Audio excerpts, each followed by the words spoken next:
Hey, I got a new overlay going here for the Rational Male 101. I've decided that I'm going to uh, leave this up for a little bit. On 1 second while I get everything in the pocket. There we go. And okay, here we go. Much better, much better. All right. And finally, you can see me. Hey, welcome. Welcome to the Rational Male 101. I am your host, Rollo Tomassi. Welcome to the show. Pat is out today. I thought I would explain a few things before I get started. He has some prior commitments today, so that's fine. It sort of opened me up to do a show that I kind of wanted to do on Wednesday anyways. I'm doing a regular show now. On Wednesdays. I know I did it Thursday once, but I think I'm gonna move it back to Wednesday permanently. It seems to me that that was the most popular day at the right time too, simply because there's a lot of other bloggers and a lot of other guys that are doing like live streams and stuff like that that are on Thursday, Friday, Saturday, that kind of stuff. I mean, even Rule Zero, we're doing it on Saturdays, and then Friday, of course. I don't want to. I've always been a little self-conscious when it comes to like oversaturating myself with you guys, because I have a lot of responsibilities, not just as Rollo Tomassi, but in my regular job life and such. So I'm going to click over to the chat here. I'm going to do a few things here. I'm not going to do Q&A. If you want to give me supers, that's the best way to support this channel. I just wanted to say that from the outset here. Because I will always try to get to the questions. I will always try to, because that's the way you show me appreciation, the way I can show you appreciation. So because this channel is more or less demonetized, all of my videos are pretty much yellow flagged from the get-go by YouTube now. So I'm pretty sure they know who I am. I'm fast approaching on 30,000 subs right now. So please, if you haven't hit the subscription, please do that right now. Also, get those the notifications. As I said, I'm doing shows on Wednesdays now. I do Rule Zero on Saturdays. We pass that around. I think it might be my turn. It's either my turn or it's Jonathan's turn to host on Saturday of next week. So if you are sub to me, you'll get those notifications too. So that's how to kind of stay in the loop. We pass that show around. I did another great show with Rich Cooper, which was a little bit off the cuff because he has a new show right now, and forgive me, Rich, I forget the title of it, but it's about chasing excellence right now. And we talked about money, and we talked about that on Thursday. So if you haven't checked out Rich Cooper's new show on chasing excellence, I am on that. I will always monitor the chat here, but I also have Sam Bada in there, so I just want to give a big ups to Sam. I got this. I just got this. See this? I got this son. I was kind of hoping that Pat was going to be on, because we always kind of fumble the intro to these shows because we never really can sync up when the broadcast starts. So I got this nice little sign here so I can cue him. All right, guys. So I have, let's see, I wanted to get through some quick announcements before I get into today's show. Actually, let me tell you really quickly. No, I'm not getting divorced. Thank you very much. No, I'm very much in love and very much still married today, even though a lot of people want to, foment vicious rumors. No, I got this guy's videos sent to me. I have, prior to all of this, I had no idea who this guy is. I don't even know the dude's real name. I just know he goes by TechLead, and that is his video, or excuse me, his channel, his YouTube channel. He's got a little bit over 500,000 subs. So I want to start out here by saying that people have sent me this video. I've got this all up in my DMs. I've got it all in my emails. People are just saying, hey, can you do a breakdown video? A lot of guys are they really liked that breakdown video that I did not too, gosh, what God, it was about 2 or 3 months ago. It was actually on the time when Pat couldn't come on again. So I figured I'd do the same thing. But I did a breakdown video of that dating show, and I kind of did a play-by-play. And I've done this before also with Jonathan from Modern Life Dating, where we talk about certain aspects of like exchanges between men and women. I feel like this is a really to gloss myself, thank you very much, but this is I think this is a pretty strong point in my, the things that I can do, simply because this is what I do for a living. Almost, it's like I when I'm doing liquor promos, or if I'm at any kind of if I'm out in the field, let's just say, I'm kind of like the Diane Fossey, or the what do you call it?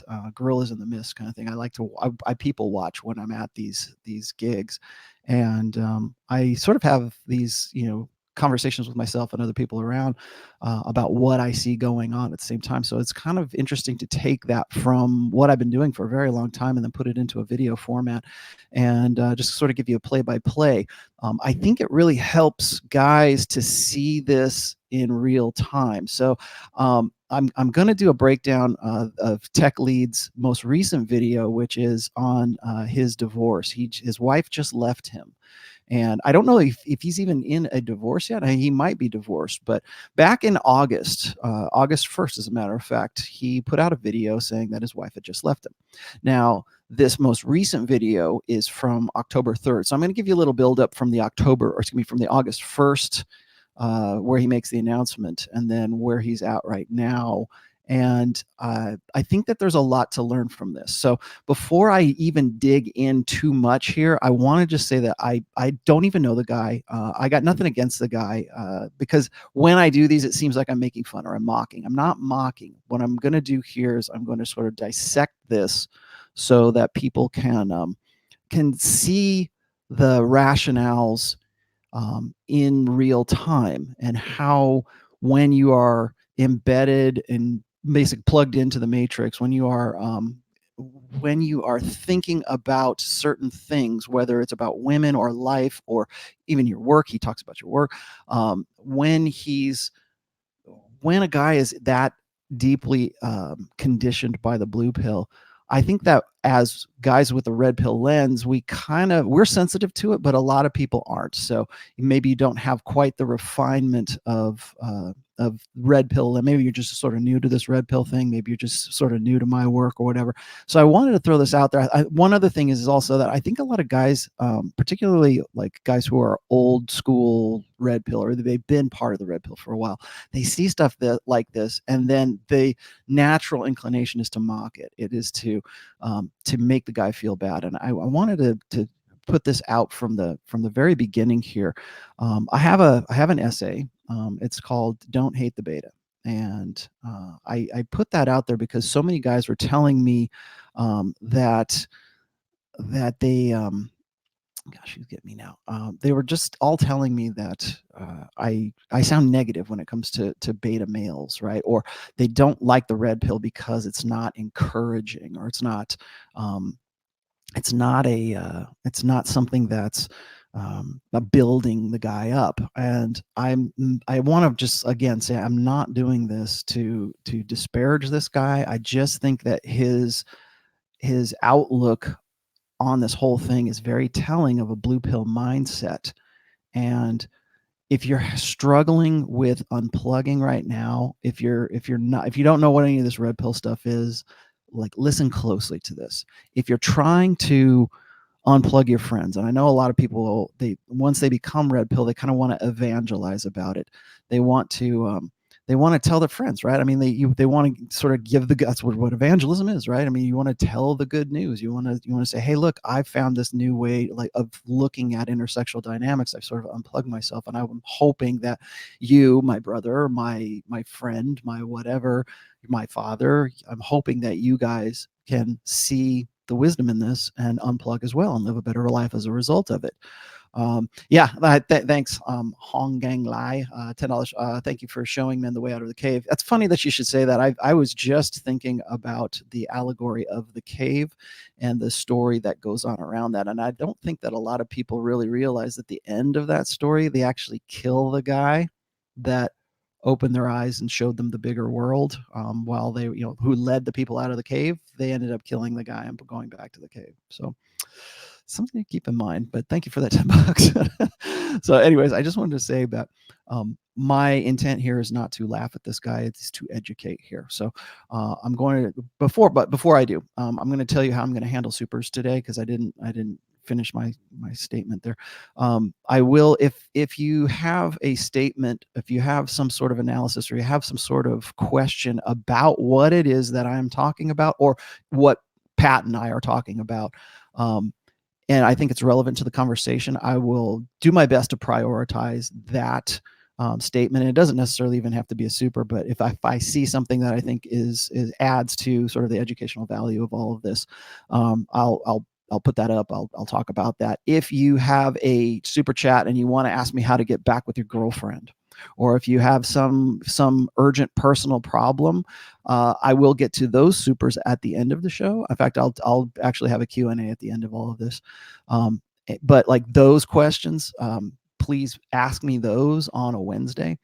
Wednesday is just the Rational Male Show. It's just my personal, it's Rollo Solo. I guess now I'm Rollo Solo right today too. But Solo Rollo is going to be on Wednesdays. I'm considering having Sam Bada on. I haven't asked him formally yet, but I'd like to have Sam Bada on Wednesday so we can sort of have a discussion. Also on Wednesday, here's some good news for you guys. Wednesday, I've got a guy, he's a friend of Rich Cooper's, his name's Josh. He's going to be handling not call-ins, but I'm going to put out a live link so that if you want to join the conversation briefly, he's going to be doing my call screening for me and sort of being my support and helping me with all of this good stuff. So, so that's the good news. You'll actually be able to interact with me in real time as of now. Like I said, again, I'm closing in on 30,000 subs, so please hit the like button and tell your friends. So with that said, I am going to move on, and we're going to listen to some of this guy's, let's see where I put that. We're going to listen to some of TechLead's, he's going to relate this stuff, and I'll just stop it as I think that there are good things to sort of riff on here. So I'm going to start here. This is from August 1st, and this is when his wife left him. Now, if you'll notice here in the title, it says, how my wife left me, how success destroyed us. So I think he's already has some kind of inclinations or rationales as to what he believes is the problem and what it is that led up to the separation or the splitting of his wife, because his wife essentially took his kid back to Japan. I presume he is a naturalized citizen, although I know that he has ties in Japan. He is Japanese. Nice guy. Seems like a really approachable, cool guy. So I just want to throw that out there before I get started. But this is the video from, oh wait, you know what? Sorry, my bad. I need to get the audio into this. Give me 1 second. Screen share. There it is. My bad. I didn't share the audio. Okay, here we go. Also, guys, before I get started here, if you're having any problems hearing me, or if you think I need to pot up the audio a little bit, let me know. People have been saying it's low. Some people say it's too much. So let me know if I have any audio issues today. So here we go. Hey, TechLead here, and welcome back to another episode. Now, I have a bit of funny news to share with you guys. It's not that funny, actually. My wife left me. Now, I know that some of you guys may be surprised that I have a wife, or had, and I have a kid as well, a 3-year-old child. He's great. I love that guy. But one day she just took all of her stuff, packed all her bags, took my kid, and just left, went back to Japan. Now, I don't want to get too much into the details because I think that this would be disrespectful for her. And it's just way too much information, right? Like it's just random, personal, small, detailed information that doesn't really help anybody. But first of all, I do want to say that the biggest victim in all of this is my son. And I strongly believe that children should be growing up with two parents. So it is just an absolute shame that this had to happen. And we did have some issues. I did not expect it would get this bad to this point. I had always envisioned that I would be living many, many years to the end of my life with this person and my son. Okay, right there, I want to stop it really quickly. So he's establishing this idea. This is what, when I refer to blue pill idealism, this is blue pill idealism right here. This is this idea that I'm going to find one person, I'm going to settle down with that person, and I'm going to have a life. Now, there's nothing necessarily wrong with that idea, but here's the thing: is when you start building your ego into that expectation. This is old school. Okay, I'm not and in some cases it's not necessarily a blue pill ideal or a blue pill fantasy to want to have a wife and kids. I mean, people have been wanting to do that for a very long time. But remember, we're having this conversation in the context of the new social paradigm, the new social order here. So it's this old social contract, this old social goal, this old idea of the nuclear family, like you're going to have a great life.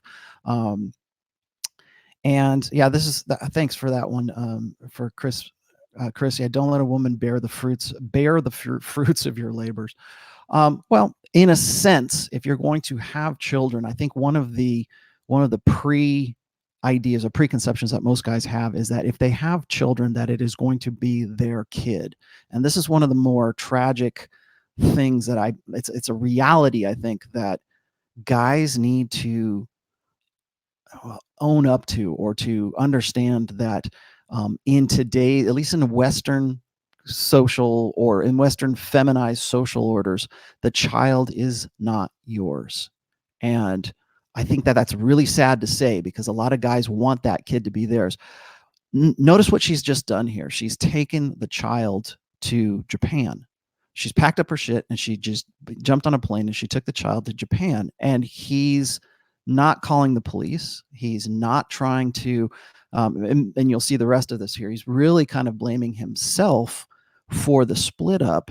So there's this automatic presumption that he must have done something wrong, otherwise she would not have left. And I would say probably most women watching this probably saw this in the same light that he is. So this is a very feminized kind of way of thinking. But what he wants, that wife for the rest of his life, the child, the son, maybe even probably even wanted to have even another kid after this. There's nothing wrong with that. Guys want that. That's actually part of our men's innate desire to have a child that is their genetic legacy, that they can raise and that will carry on their name and that will carry on their, like I said, that's why I call it a genetic legacy, so they can carry their genes onto the next generations. So that understanding, that drive has to be mentally sort of calculated, I guess, or it has to in some way find a manifestation for itself. So right now we call that the dream or the fantasy of that anyways is sort of this nuclear family where we want to have the child, we want to have the wife. And I think that it right now in the new social contract, when you pull yourself out, when you unplug from the matrix, men have to understand that the child is not theirs now. It is the woman's. It's 90, like, was it 80 or 90%? 80, let's just say 85% of custody, even joint custody, the primary custody is to the woman. So even in this, even if they were to break up, even if she had not gone to, oh, that's a good one. Let me put that up on there too. Even if they had, she hadn't gone to Japan, she would still be, she would probably still get the child. So just something to think about there. This is part of that that blue pill idealism that men have, and they carry this over into whatever it is that they're doing. one thing that struck me in both of these videos is that this is a guy who believed that once he had that certain area of his life taken care of, that he could move on to bigger and better things. I've got a wife now. I've got a kid now. That's a goal. That's like a bucket list goal, right? That's a goal that I wanted to have by the time I got to such and such an age. And then they can move on from there. I think a blue pill way of looking at things, but you'll see why here in just a minute. Let me play the rest of this.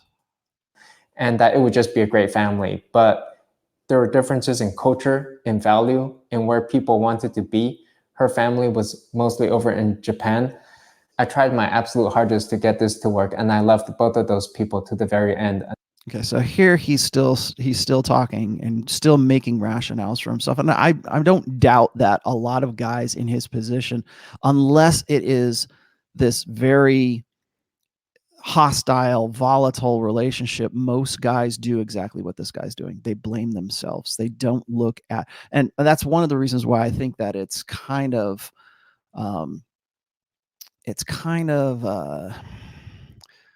I don't know, self-defeating, I guess. I'm sorry, I'm struggling for adjectives here today. What did I get here? Thanks. Fighting Fungus says, what is the main reason that a wife will cheat but not leave her husband? For a woman in her mid-30s with 2 school-age children, this is the beta need, alpha seed, more important. But Fighting Fungus, I'll get to that. I will get to your super later on. I want to keep going with this because I want guys to see here that the default is to find fault in himself, to not look. He wants to find it in he's not putting the onus of her departure on her. He's putting it on social things. He's putting it on other elements, but he's not trying to say, hey, look, he's not seeing the underlying story here, which is most likely it's hypergamy. So we'll get to that here in just a second. Let me see. Until they just decided to leave without really talking about it anymore and broke off communications. So, and the whole story is super complex, and I might get into it over time. But in this episode, I specifically wanted to focus on the money portion of this, since sometimes I talk about personal finance. But yeah, you can see that this whole apartment is empty. It has been empty for a while now. Let's talk about how money affects a relationship, because I feel that success played a big role in the destruction of our relationship. And it did this in ways that I did not expect. Okay, so firstly, money acts as an escape hatch. Anytime you have the smallest little disagreement or argument, you can just press this button and you'll be given boatloads of money and you'll be on your way. You can get out. All right, I want to stop right there really quickly. So, I think I give you a little bit of background here. I know this guy is a highly paid programmer of some sorts. I know that's why he calls himself TechLead. I believe he's working for Facebook. It might be Google now. I'm not sure, but I do know that the guy makes a good chunk of change. This is a very common misconception that most blue pill guys have, is that they can buy their way out of a woman's hypergamous resentment of him. And that's kind of an important concept here. Is a lot of guys think that if I give her toys, if I give her flowers, and what happens is you start behaviorally conditioning the woman to expect those things. And so it doesn't, I mean, a 4-year-old can figure out that if she knows the right buttons to push on you, she's going to be rewarded with something else. So, you can have some disagreement, and it could be a completely minor disagreement, and all she has to do basically is just sort of look at you the wrong way, or give you the silent stonewall give you the silent treatment, that kind of stuff, knowing that there's going to be a reward from it. So this is almost like a Pavlovian response that blue pill guys get themselves into. So the only time they give their wives flowers, the only time they give their wives money or gifts or whatever, is when they're trying to get out of the doghouse, right? When they think, even if they haven't done anything, technically wrong, but they want to get out of the doghouse. And so what they do is they try to buy their way out. And that's exactly what he's talking about here. And you could go travel or do whatever you want. you can decide to become a single parent, which is normally very difficult, but it's actually quite easy if you have sufficient funds such that you don't even need to work. You just stay home and watch the kid. And, like, for example, my parents, they came into the US, they were broke, and that struggle became a bond for them. And there was no quick, easy escape hatch for either of them. They just had to learn to cooperate and work together. And that strengthened their relationship. But not so much if you have some level of success. And I feel like I had been climbing Mount Everest, and halfway up with my partner, she decides to bail on me. And normally there's no way to bail on a mountain like that. You have to get to the top or keep struggling to go up. But when you have funds, you could just call in a helicopter and say you want out. And that helicopter would just take you out. And you don't have to do that struggle. You don't have to mess around there. Okay, I like this analogy here because it illustrates another blue pill concept, which is that this goes hand in hand with that idealism that we're sold by the blue pill when it comes to the old social contract. Men are sold on this idea that that there's going to be, like, this is the old social contract. The old social contract is that the woman is going to be your base of support. She's there. She's a partner. She's part of your team. It kind of plays into that egalitarian nonsense that you're going to play together as a team, but you're the one that's climbing the mountain here, and she's there to climb it with you. And now she just suddenly decides to bail.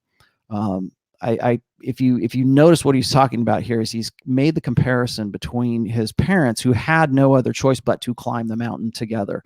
Now that he is successful and has a lot of money, she has the option to bail out. This is the new social contract here, meaning that women are incentivized to leave the mountain, to get off Mount Everest whenever they want to, and take the kids, and feel justified in doing so. So I think that he built this sort of idealism into his wife without really understanding, certainly not understanding anything about sexual dynamics, intersexual dynamics, but relying on the idea that that women will love in the same way he does, will be committed in the same way he is, have this mutually, yes, I do, YOLO, I've got plenty of these. I'll give you, I'll answer you later on here, brother. So what happens is, when the rug is pulled out from under them, and you'll see this here in a moment, this is when guys get zeroed out. She has incentives to simply pick up and take the child back to Japan, and it's not a there's no consequences to it. In fact, here's the thing: is he'll talk about this later on in the second video, about how his wife was involved in some sort of inheritance, and whether she wanted it or she didn't. The fact that they're even having that conversation after she unceremoniously picked up the kid and went back to Japan with no talking or anything like that. I don't want to generalize this overly generalize this. Like, not all women are like that, of course, but in this case, she knew what she was doing. She probably planned on this well in advance, and decided that this was not what she wanted. And you'll see what he talks about later on. But the idealism is that the wife is going to be there through thick and thin. And now in this social contract, it doesn't matter anymore. She can pick up and go whenever she wants, and there are very little consequences to that. And then that leaves me stranded there. Like, I don't know if I'll be able to get to the top anymore. Now the second. Okay, so here, that I'm just going to really jump in here really quick, is that right there. And I wanted to emphasize this one, that right there, when he says, I don't know that I'll be able to get to the top anymore. That is when guys get zeroed out, when they think that they need that person there to, in some way, well, I would say validate you, but in some way be a participant in their success, that they want almost want somebody. They want a woman to be there so that they can lean on that woman, and then later on, when they finally reach the top and they're at their award ceremony or whatever, they can look over to her and smile and say, oh, if it wasn't for her, I wouldn't be here, kind of thing. that's almost this idealistic expectation and hope for that. And when you pull that away, and this is why I wanted to do this video, is because when guys get into this kind of shape here, this is when they get zeroed out. Second point here is that money makes small acts of kindness trivial, garbage. Like when I know I've messed up, I will try to apologize by taking my wife to a seafood restaurant, getting her to her favorite bakery, getting her some chocolates, buying her a diamond Tiffany necklace. But she did not appreciate any of this stuff, because when you have like tons of money, all of that just pales in comparison. It just doesn't really matter anymore. Okay, so here's where he's missing the point. Okay, first of all, exactly what I was saying before is the guy is trying to rationalize some way that he was trying to buy back her affections. And I would say this is it. From the description of what he's saying right here, it seems to me as if she was very kind of, she's a Japanese woman, very reserved, very kind of, doesn't talk about things, and doesn't seem to me like somebody who is volatile, but is just sort of stonewalling. So is quiet. And yeah, you're right. If a man did that, he would be in prison. You're exactly right. If a man were to take, I mean, technically what his now ex-wife has done is commit kidnapping, and has taken the child off to a foreign country. I mean, assuming I believe they are, assuming they're all, American nationals, that, as far as I know, that's a crime to take that child. But here's the thing: is the guy is too blue pill because he instantly wants to blame himself for her actions, for what she's done.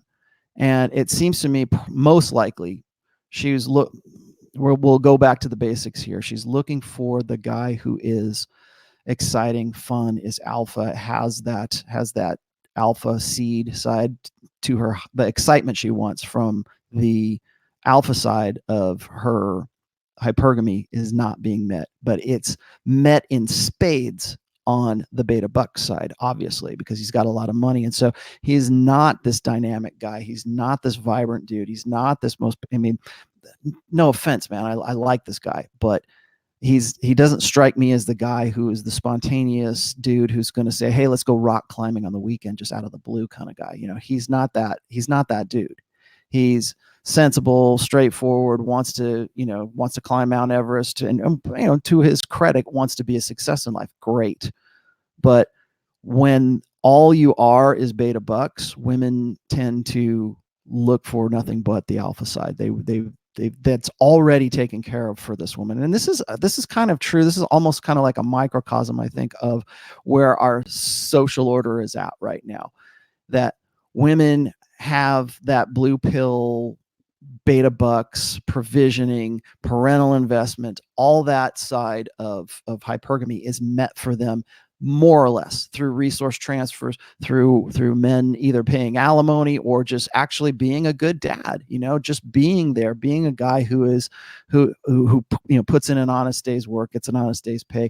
And here's what his understanding of intersexual dynamics is: 100% blue pill. And this is a good reminder of it. So let's keep going. On her birthdays, I would get her like a $30 item or something, and then she would say, I did not get her anything for her birthday. Like, I just forgot it. It's like, well, no, I spent very hard coming up with this item.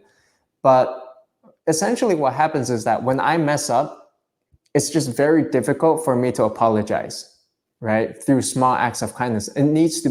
So really quickly here, I don't know that he goes into this deal. What qualifies as him messing up?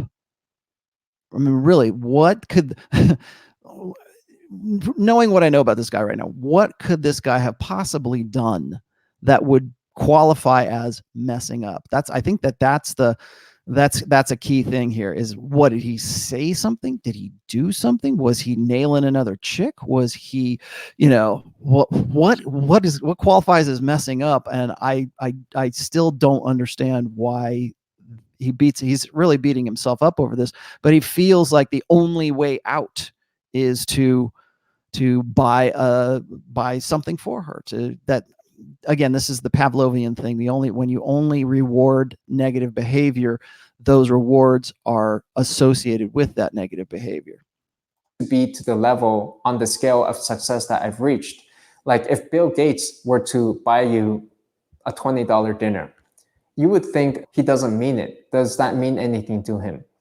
Well, it depends, right? Like for me, my personal value of money has not grown in proportion to the success that I may have reached, such that, $30 still feels like a lot to me. But for other people who maybe come in and they just take a look at the wider picture, they think, that's nothing. That's nothing to this guy. He doesn't care about that. He doesn't care about me.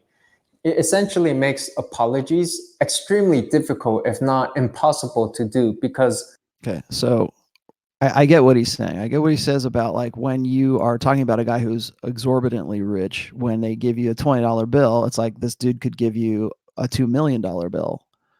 And I understand where he's going with that. But again, it's not the amount of money. It's what qualifies as messing up. Why do you think of this in the first place?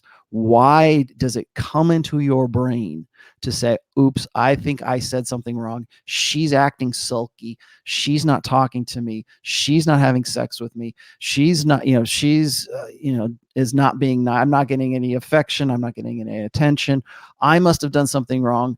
Ergo, I need to buy something for her so that I can apologize for whatever it is that I've done.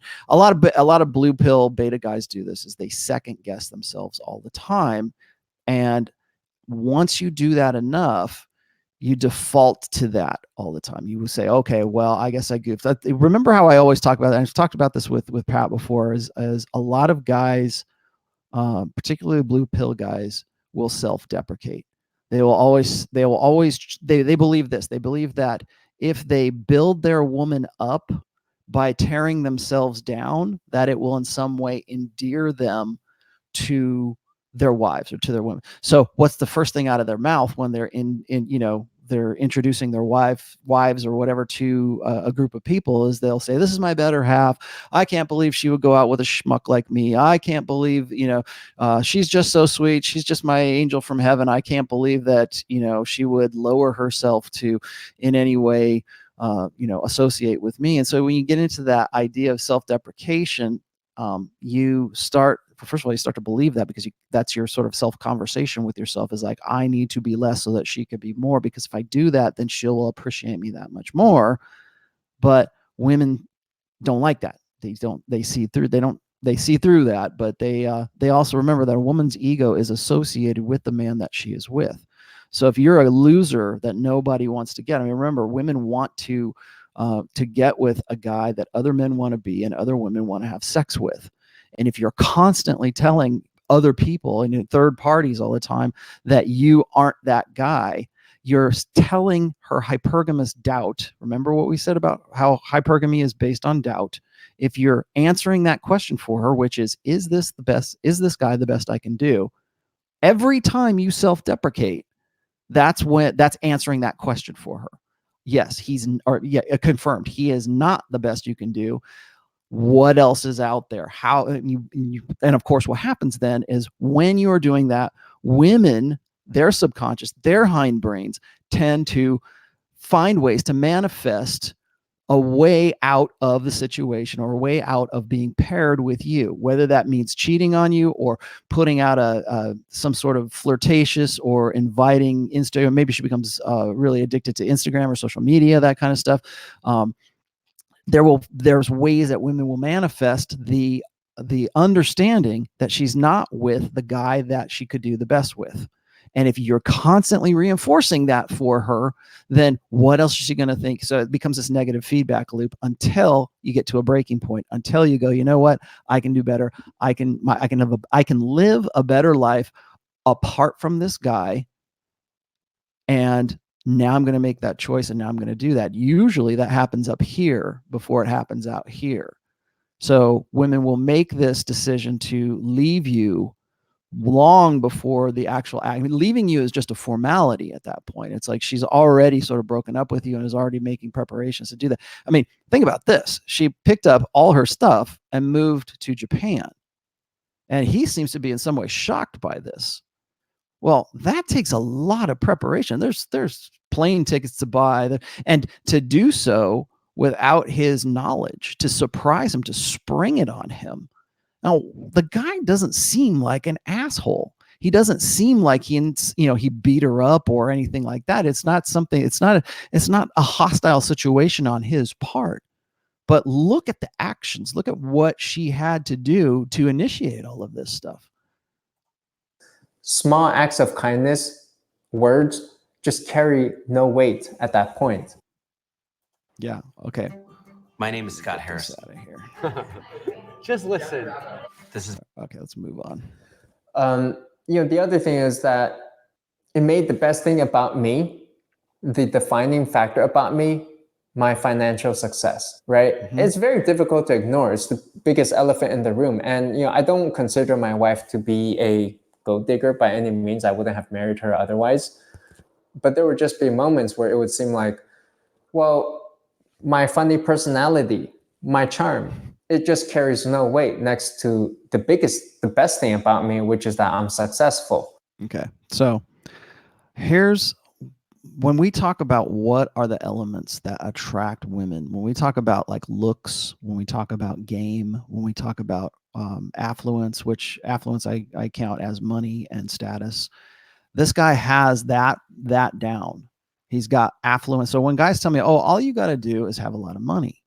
All you have to do to attract women is to have a lot of money. And that is true if you have a lot of cash. But remember, and he doesn't want to believe that his wife is a gold digger, yet their entire marriage is, from his own admission, his entire marriage is fundamentally based on his making money.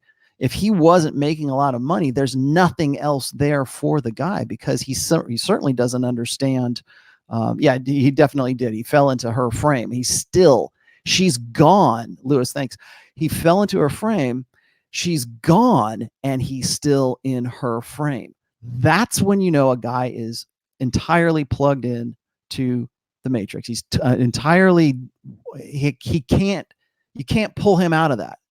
And I hate to think that because a lot of those guys will end up offing themselves, and I don't think he's going to do that. But I mean, here's the thing: is he doesn't want to believe anything negative about her. He took your kid, or she took your kid, and went all the way to Japan with the kid without any warning. As far as I know, without any warning, and you still want to see the best in her. You still want to say, oh, she's not a gold digger. I wouldn't have married her otherwise. Well, you didn't know any different. Your entire relationship, your entire marriage is based on transactions. If you didn't have the money, if this dude was a sandwich artist, he was an up and coming, programmer, but if he was a sandwich artist, when they would have met, she would have never had anything to do with him. When women are looking for men in the long term, that's what they prioritize. So when I've talked about this before, is like back in my rock star 20s, when I was say 22, 23 years old, it was very easy for me to sleep with women because I had in spades looks, and I had a little bit of status, minor league status for what it is, and I had a lot of social proof as well. But at that point, I had zero money, and I was still managed to have women come over to my place to want to have sex with me. So is by having that side of the hypergamous equation already taken care of, were all of those women just using me for that one thing? Well, in this case, he's talking about, I have a lot of money. That overshadows everything about our relationship. And I'm sure many other couples will experience this, especially after an argument. They may say, well, why are they together? And then they may think back to the good times, good old memories, and then they'll remember, yeah, that's why they love this person. But when there's something so big like an elephant in the room, which is the financial success of this person, then you just immediately think to that. It's like, oh yeah, right, this person is successful. They're providing my livelihood. When it's better if you didn't have that, and then you force people to think a little bit more and think about why the relationship may be valuable. Okay. So another thing that this is a red pill maxim, I guess, is women do not care about who you are. They care about what you are. Even when I was saying before, when I was in my rock star 20s, it wasn't who I was as a person. It was the character I was playing. It was the opportunity to have sex with a guy who was in a band, who was in whatever. I was playing a character, and women wanted to be with that character. Now, in this case, it's like they don't care. His wife clearly didn't care about who he is, cared about what he is. And he's got this down. He understands this at least, but he doesn't understand that his basing his entire marriage on that is what's led him to this point. He still hasn't been able to kind of pull himself away from his blue pill conditioning. The third point I have for you here is that money just makes it extremely easy to solve problems. It becomes the way that people start solving problems, right? Like it's just so easy to say, hey, we're going to give this another chance, but you gotta buy me a new car. Or like, hey, you gotta take me to a fancy restaurant. And it just became a way to solve problems. And then people... These are the words of a man who has never known sex outside of a transactional nature. So when I talk about validational sex versus transactional sex, this applies not just when you're single, but also when you're married. So his entire relationship, his entire marriage has been based on a transactional nature. So that's why he thinks in these ways. A lot of guys will come down on him and say, I can't believe blue pill guys think this way. I can't believe any guy thinks this way. I can't like you're frustrated because the guy is like this, but more men are like this than are not. There are more blue pill men than there are red pill men. There are more guys who are locked in this idealist, and they will be locked into it for the better part of their lives unless they can. See, here's the thing. What I worry about is his money is going to insulate him from having the experience that he needs to separate himself from this mindset. Not from the wife, because that's going to happen anyways, but he's not mad enough. He's not understanding the situation enough because he's so deeply blue pill that he defaults to self-deprecation, self-blaming before and she's gone. He's still blaming himself. She's gone, and he's still saying, well, it's because I make a lot of money. No, it's because there's no relationship there. There's nothing beyond the transactional. And guess what? Now that you have a child, you're going to be paying child support for that kid because it's still an American citizen as far as I know. You're still going to be paying, and still hasn't called the police, isn't pissed off that she took the kid, and is trying to find the reasons within himself because he's been taught to blame himself whenever it comes to displeasing women, to not well. So notice that his first default is to appease them, appease the woman with coin, right? Appease her with money, appease her with trips or diamonds or whatever it is. And then that will make things all right. But it won't make them all right because it's transactional. All that does is escalate the next purchase to the next higher level whenever something else goes wrong, when you get in an argument. To me, I'm just like, I'm still dumbfounded by this because I'm like, what could this dude possibly say that would cause an argument? He seems so like easygoing, and I don't know. People start comparing themselves and getting frustrated when they see, well, how come everybody else is going to this $100 restaurant and then we're not going there? Are we valuing each other? Do we still love each other if we're not taking each other out to the biggest, best experiences that people at our level of success are attaining? And then people just start feeling like maybe they're not being loved because there's just so much more that we can afford, and yet we're not spending that to the maximum amount. So what that sounds to me is sort of an admission that she expected more from him. She expected the guy, if the guy's making $1 million a year, she don't want to go to Taco Bell. And he thinks that she should love him for who he is, not what he is. But the woman that he is with, the one he keeps saying isn't a gold digger, or otherwise he wouldn't have married her, he still wants to believe, and he's still wondering why she can't appreciate the Taco Bell. She can't appreciate the cheap dinner versus going out and, on the red carpet and showing off and living like a rich person would. I think there is some sort of disconnect here with this guy because he wants to believe that his marriage isn't just based on the transactional. I think he knows it is because he keeps defaulting to behaviors that would reinforce the transactional nature of his marriage, but he doesn't want to believe that she isn't in love with who he is. Remember what we were saying before is like, oh, I wanted to be funny, or people should like me for me. I'm a funny guy. I'm a good guy. I kiss babies and I like puppy dogs, whatever, whatever is your good, qualities, is he wants to believe that that's why she's attracted to him, or that's why they got married in the first place. And it's simply not true. Whereas in reality, in my mind, I think there's so many things that may prevent people from spending, right? It could simply be that a product is just not that good. Okay, so I'm going to stop this one here because he keeps going on about what he believes. I got to what I wanted to get to in this one. This is like I said, this is the video from August 1st. So this is when she just sort of up and took off. And I think that he's really wrapped up in the idea of purchasing her back. I mean, think about it this way. If he could talk to his ex-wife and say, look, I'll give you $1 million if you come back here, you live with me, we work it out, and I get to see my son again. I mean, think about that. You got a 3-year-old son, and you don't get to see that. You go from seeing that kid every day to gone. And if you have this kind of money, I would not put it past the guy to say, hey, I will pay you to come back. And honestly, I think she probably would come back, and he would still think that it's him and not the money that is the motivator and the incentivizer here.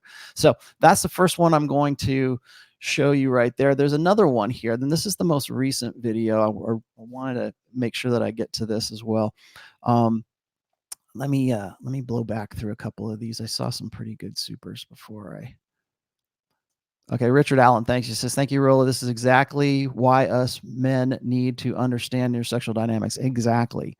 This is important shit, man. I mean, I think seeing it live and in real time is a real, it's real education. And so the next thing I'm going to do here is, let's see, I'm going to share this Chrome tab, and we are going to go on to, which one is it? That's how success. Here we go. Okay. How our marriage collapsed. Here we go. Okay. So I've gone through, I've done a little bit of homework on this guy by this time. So I'm going to bring this down and we'll play this one here. Oop, hang on one second. My bad. I didn't. One thing about StreamYard is you always have to, you've always got to click on the audio. Chrome tab. There we go. Share this audio. And now, how our marriage collapsed. Okay, here we go. It's true. Jeff Bezos founded Amazon. It's worth over $100 billion. It's coffee time. Welcome back to the TechLead Show. Now, a few weeks ago, I revealed that my wife had left me, which is all great and everything, but I didn't really go into many of the details. In fact, I mostly just talked about the money aspect, and I feel like I kind of left you guys on a little bit of a cliffhanger and wanted to go over some of the other details more broadly in the hopes that my mistakes can be learnings for you and save your relationship either now or in some future. I think it's actually quite fascinating how a blissful marriage can just dissolve and turn into garbage. And Warren Buffett once said that the most important decision you make in your life is who you choose to marry. Okay, there's a real, or if you choose to marry. Again, this is the old social contract. This is the belief that your success, your happiness, the rest of your life depends on you being in a long-term monogamous relationship. Again, I'm not against marriage. I'm just against the way that we do it right now. And I think that in the past that marriage was a good institution. I think that socially enforced monogamy has worked very well, particularly for Western culture, for a very long time, right up until the sexual revolution and all the social upheaval that came in the wake of all of that. But again, when I talk about the old social contract, this is what I mean. To say, okay, well, the most important, and he's not wrong, the most important choice you can make in your life is who you're going to choose to marry, because there is so much risk involved.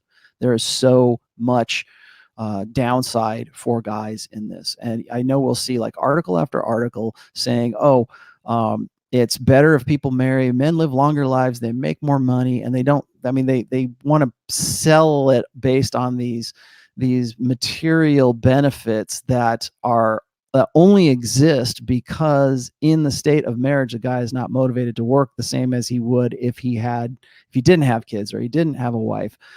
So I think it's kind of disingenuous to go and say, well, you'll live a better life if you are married.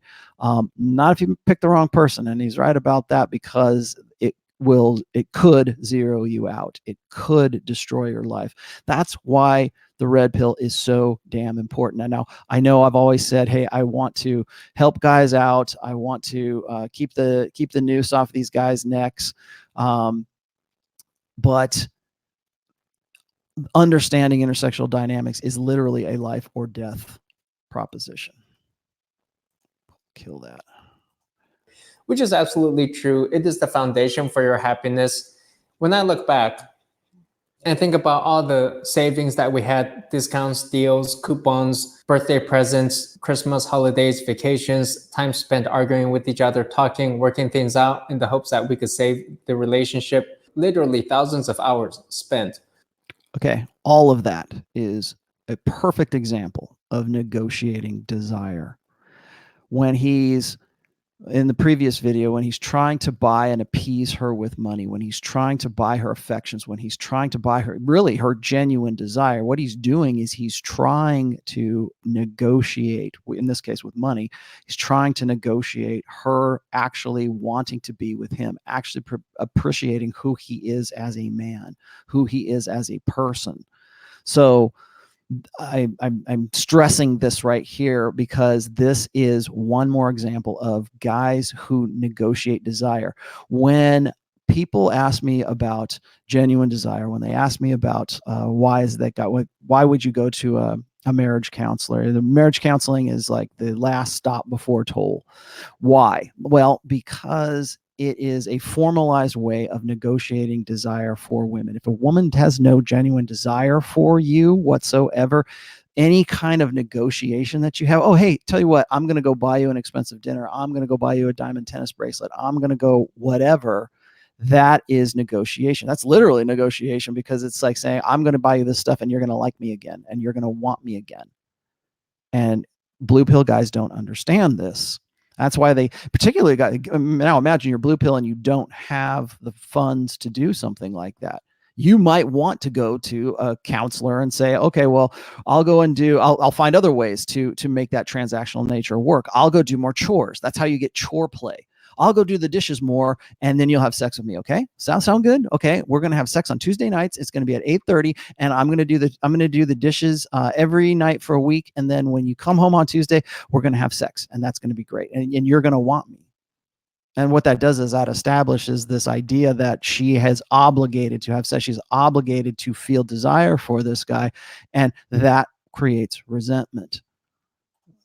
Wasted. And all those gifts we exchanged, all those coupons and deals we saved, they just went to the lawyers, right? When I went to the lawyer and paid them $500 an hour, I just thought that was the money that we had saved when we decided not to eat out, when we decided to have a cheaper dinner, when we saved on activities, rejoiced at Black Friday deals. It all just went to the lawyers in the end. I thought this was great. This is a good comparison. And I think a guy with this kind of money and sort of his way of thinking, this guy, I mean, he's Japanese, he's a coder. Okay. I'm sure he's brilliant. Okay. But this is the way he thinks, right? It's like, I thought about all the stuff that we had done up until that point, and here I am, all the money that we saved by me going and doing coupons and me being frugal and me being, falling. Like, remember, he was saying this before, his parents came over here and had nothing, and they had to bust their ass so that they could give their very best to him so that he could be something.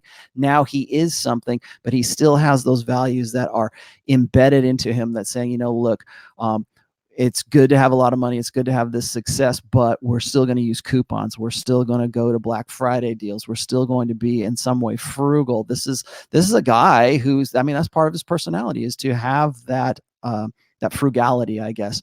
And so when a woman comes into that and the guy's still blue pill, that can be very frustrating for her because she sees that they could do something better. They could do more. And now on top of this, now that it's all said and done and she's out and she's back in Japan and she's got the kids and he's talking to lawyers, all that money, like I think he's almost regretting this here, regretting not having been more exorbitant with his spending with her, because really all the money they saved went to the lawyers after she left. We did have some good times, some good memories, but it's bitter too. That's why I take my coffee black. So I'm not going to cover every single aspect. Insert Ed Lattimore joke. But I think it's interesting to look at one aspect of this story, which I think can happen to anybody really. So here's the story. I was working over at Google at the time, and everything was okay, going fairly smoothly, and I decided to switch jobs over to Facebook, so we needed to relocate. Now, here's where things get interesting. In the Bay Area, housing is extremely expensive, and my parents just so happened to have a house, very nice big one, right near Facebook campus, maybe 20 minutes away or so, and we had a dog and a child. So we needed the place that we were very particular about because our child had allergies to a lot of things, carpeting, for instance. And for our dog, Sunny, we needed a pet-friendly apartment. It's just extremely hard to find something like this. And so I told my ex, well, hey, we can either go live in a crappy shoebox apartment that probably could be a health hazard for our child and could make our dog miserable, or we could go live with our parents. We would save a lot of money, $3,000 to $4,000 per month, normally that we would have to pay in rent. And I said, well, we could save that for any furniture you want. Like you're dreaming about Pottery Barn furniture, we can save for that. And meanwhile, we can be looking for an actual house that we can buy. Pottery Barn furniture. Or just for another apartment. It would just give us more time. And I never pressured her into this agreement, but she agreed and she thought it might be fun to try it out. Okay, so there's that frugality once again, and I don't blame him one bit. I mean, I'm sure it's very expensive, even for a guy who's making the kind of money he is, to have a place in the state of California, I would presume in Silicon Valley. So here is him having to talk his wife into living more frugally. And at the time, relationships between everybody was great. My parents really welcomed her in. Now, as you may guess, what happened is, so they have to go live at home. They have to go back home to live until they can, find the right place, until they can find they sort of catch their wave, right? They got to find the one. And so what this says to me is that by doing so, I mean, to him, moving back in with his parents is probably just fine. But to her, I think she sees it as a failure.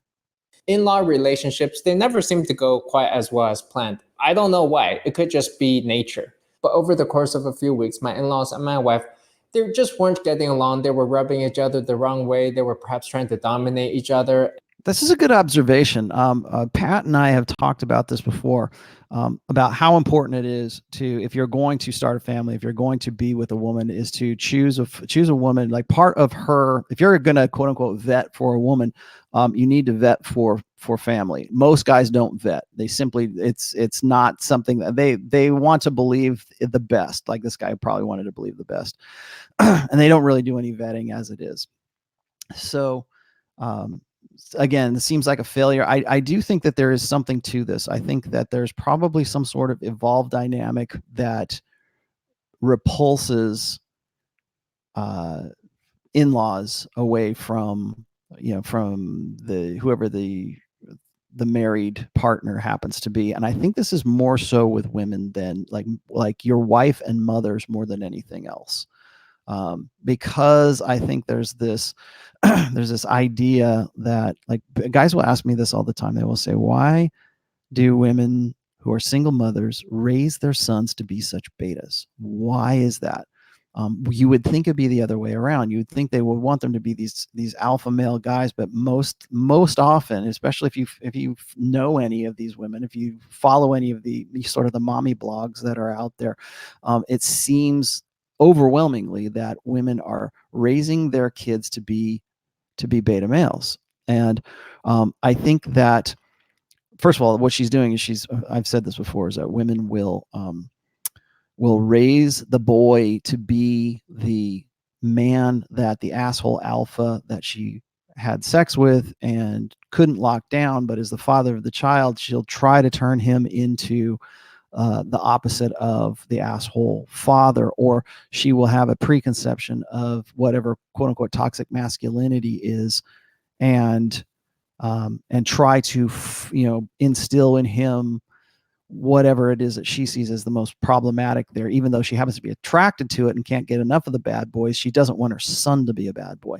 Well, when you put a woman, when you put a wife and the mom into the same dynamic together, whether it's marriage or they're like in this case are living together, I think there's more conflict between the wife and the mother, because the wife ends up becoming her. And this is going to sound really Oedipal, I guess, but the wife ends up becoming who she was hoping to be, or she was hoping that the son would get with. So if the guy is married to a woman that the mother doesn't approve of, usually it's because she feels like all of that energy and that effort and whatever she put into the guy to turn him into that particular kind of guy is now wasted because he chose a woman like her. And in this case, she might be right, because she certainly seems to be much more of a gold digger than anything else. And relationships really started to melt down there. I did not really notice it because I was so busy with my job, doing my YouTube thing on the side, until I just realized that people weren't getting along at all, which is a really hard position for me to be in. Now, what's frustrating is at the time we were also looking into buying a house. So we became very desperate in our bidding.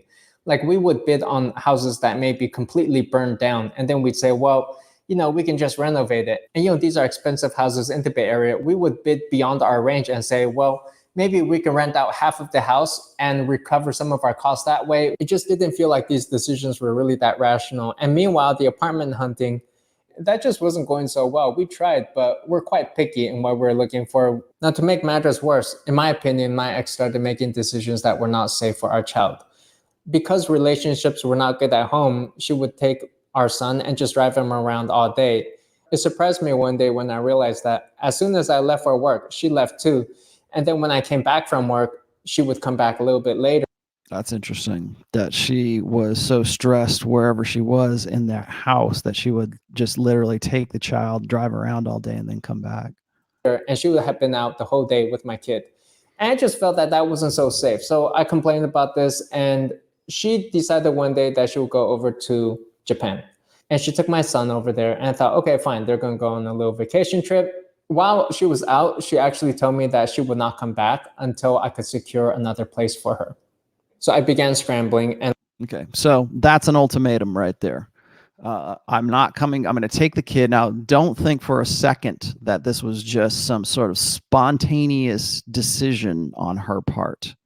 Okay, it takes a lot of doing to take the kid out and have you believe that she's there on a vacation of some sorts, or they're on sort of an extended vacation anyways.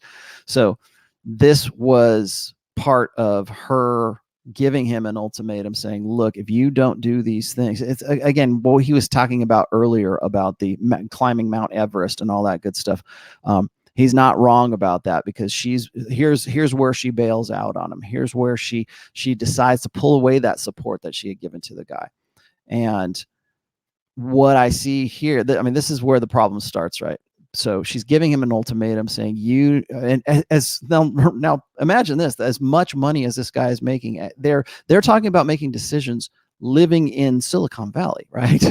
So there's a lot of money involved in all of this as well, yet she still is, you guys were saying before, he fell into her frame.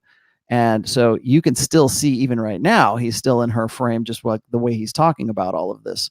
But she's giving him the ultimatum here. Now, what are ultimatums? Ultimatums are declarations of powerlessness. So what she's saying is, I'm not going to do what you want me to do until you do X, Y, and Z, because I don't have any power over this situation other than to essentially kidnap your child and hold him hostage until you make things better for us over there.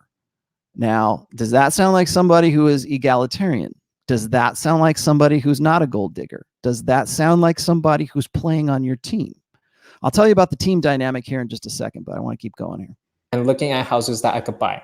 And we wanted to buy a house, but with this type of leverage in hand and the short timeline, because I really wanted to see my son again, I decided to buy this apartment, this place, $4,000 a month. Now that's way beyond my price range that I'm used to. Our last apartment was $2,800. So this was a big jump up, but I thought, well, hey, maybe it's worth it, right? Maybe this can satisfy her. Over 12 months, it's essentially a $50,000 deal present for her. And I thought that she would come back and she would be delighted. How often do you buy things on Amazon? Because did you know that 64% of households in America have an Amazon Prime membership? There we go. So we're talking about, this is amazing too. I know that there are like some very expensive apartments in New York City. I don't know if they're $4,000 a month apartments. I struggle to figure out where this guy actually lives. Maybe it's Cupertino, maybe it's somewhere, like I said, Silicon Valley, obviously.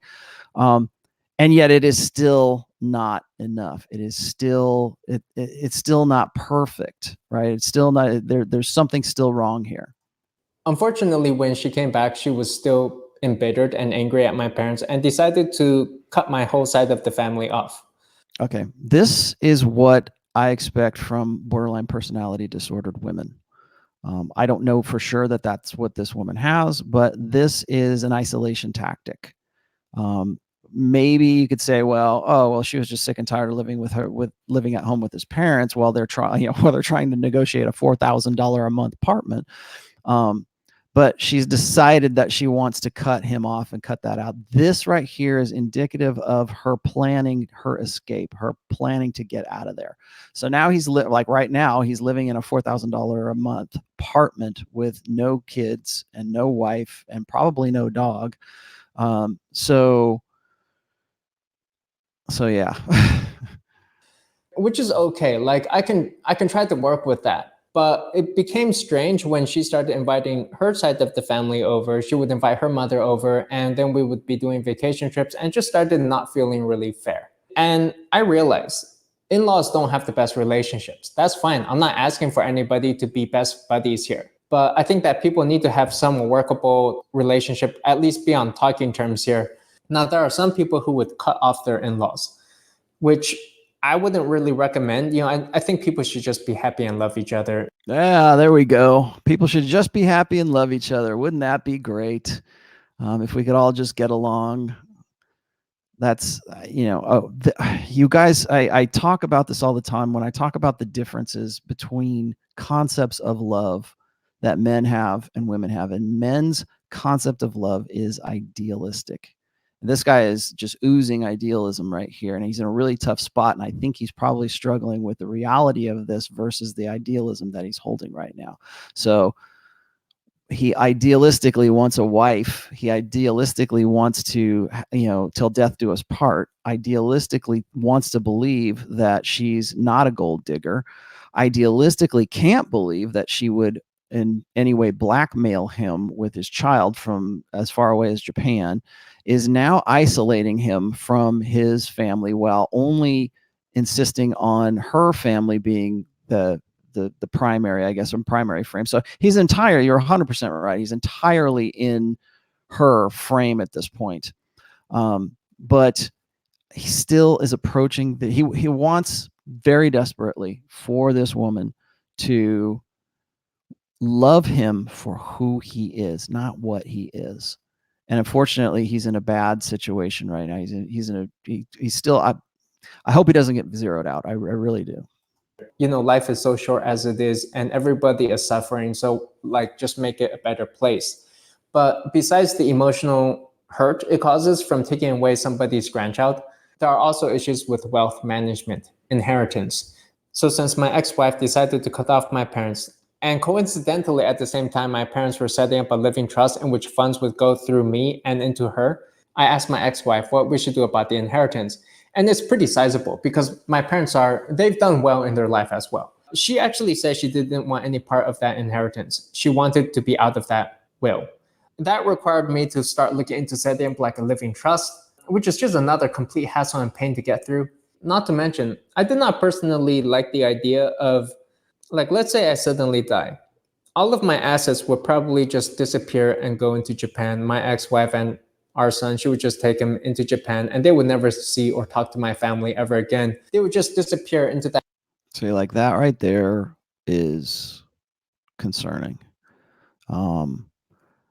When you start thinking about things in terms of, I'm done with this. I can't believe that the blue pill was a lie. I can't believe that the idealism that I've invested myself in for so long is a lie. I can't believe that I'm not going to have that old social contract best of real. I'm not going to get the the big house. I'm not going to have a wife that loves me till the end of time. I'm probably, most likely, he's going to get a son that's either going to be emasculated or is going to be a very different person without him in his life, particularly since he's, working and living here in Google land and she's in Japan. So when I hear guys start talking, and this part right here was what motivated me to do this video today. When you start talking like that, when you start considering, okay, well, if I died today, and you talk about inheritance, she would get all of it. There was a football player, was for the for the San Diego Chargers, and it was Junior Seau. Ended up committing suicide, although people don't think he did, but he did. Ended up driving a car off of a cliff or something and ended up killing himself. There, he had some issues as well too, but come to find out that a lot of guys, when they are planning to commit suicide, they plan ahead. I've had guys tell me in the past that prior to reading my book, they had set a date and they were trying to make their deaths as convenient as possible for their kids, as convenient as possible for their wives, as convenient as possible for their families, because they didn't want to inconvenience them with their deaths. And I think that because women approach, well, pretty much everything from an emotional perspective, but because they approach it from an emotional perspective, I think that what most women believe about male suicide is that they're doing it to make them feel bad. They don't like the guy because the guy ended up killing himself. He did it because he was selfish and he wanted to teach her a lesson, and so he taught her a lesson by actually killing himself. And so there's that emotional side. So that kind of helps women to dissociate themselves from them being the catalyst in that suicide. But the fact of the matter is that men tend, when they make a decision to kill themselves, particularly if they've been zeroed out, and this guy's been zeroed out in the sense that, well, he's certainly going to be at least halfway zeroed out here pretty soon, but they tend to make he sounds like a very rational guy, right? They tend to make rational planning to kill themselves that really don't, unless the guy's like super emotional, he's drunk and whatever, he just sort of kills himself on a spontaneous, fit of rage or something like that.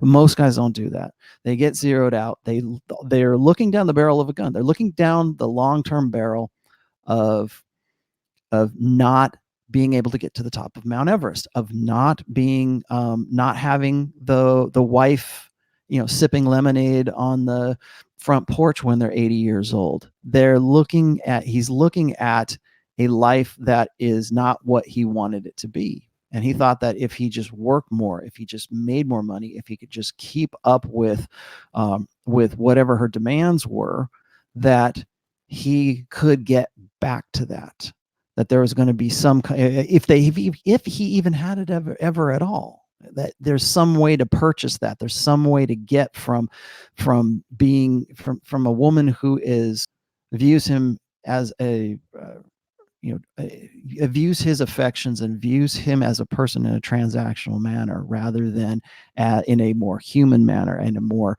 I care about who you are rather than what you are.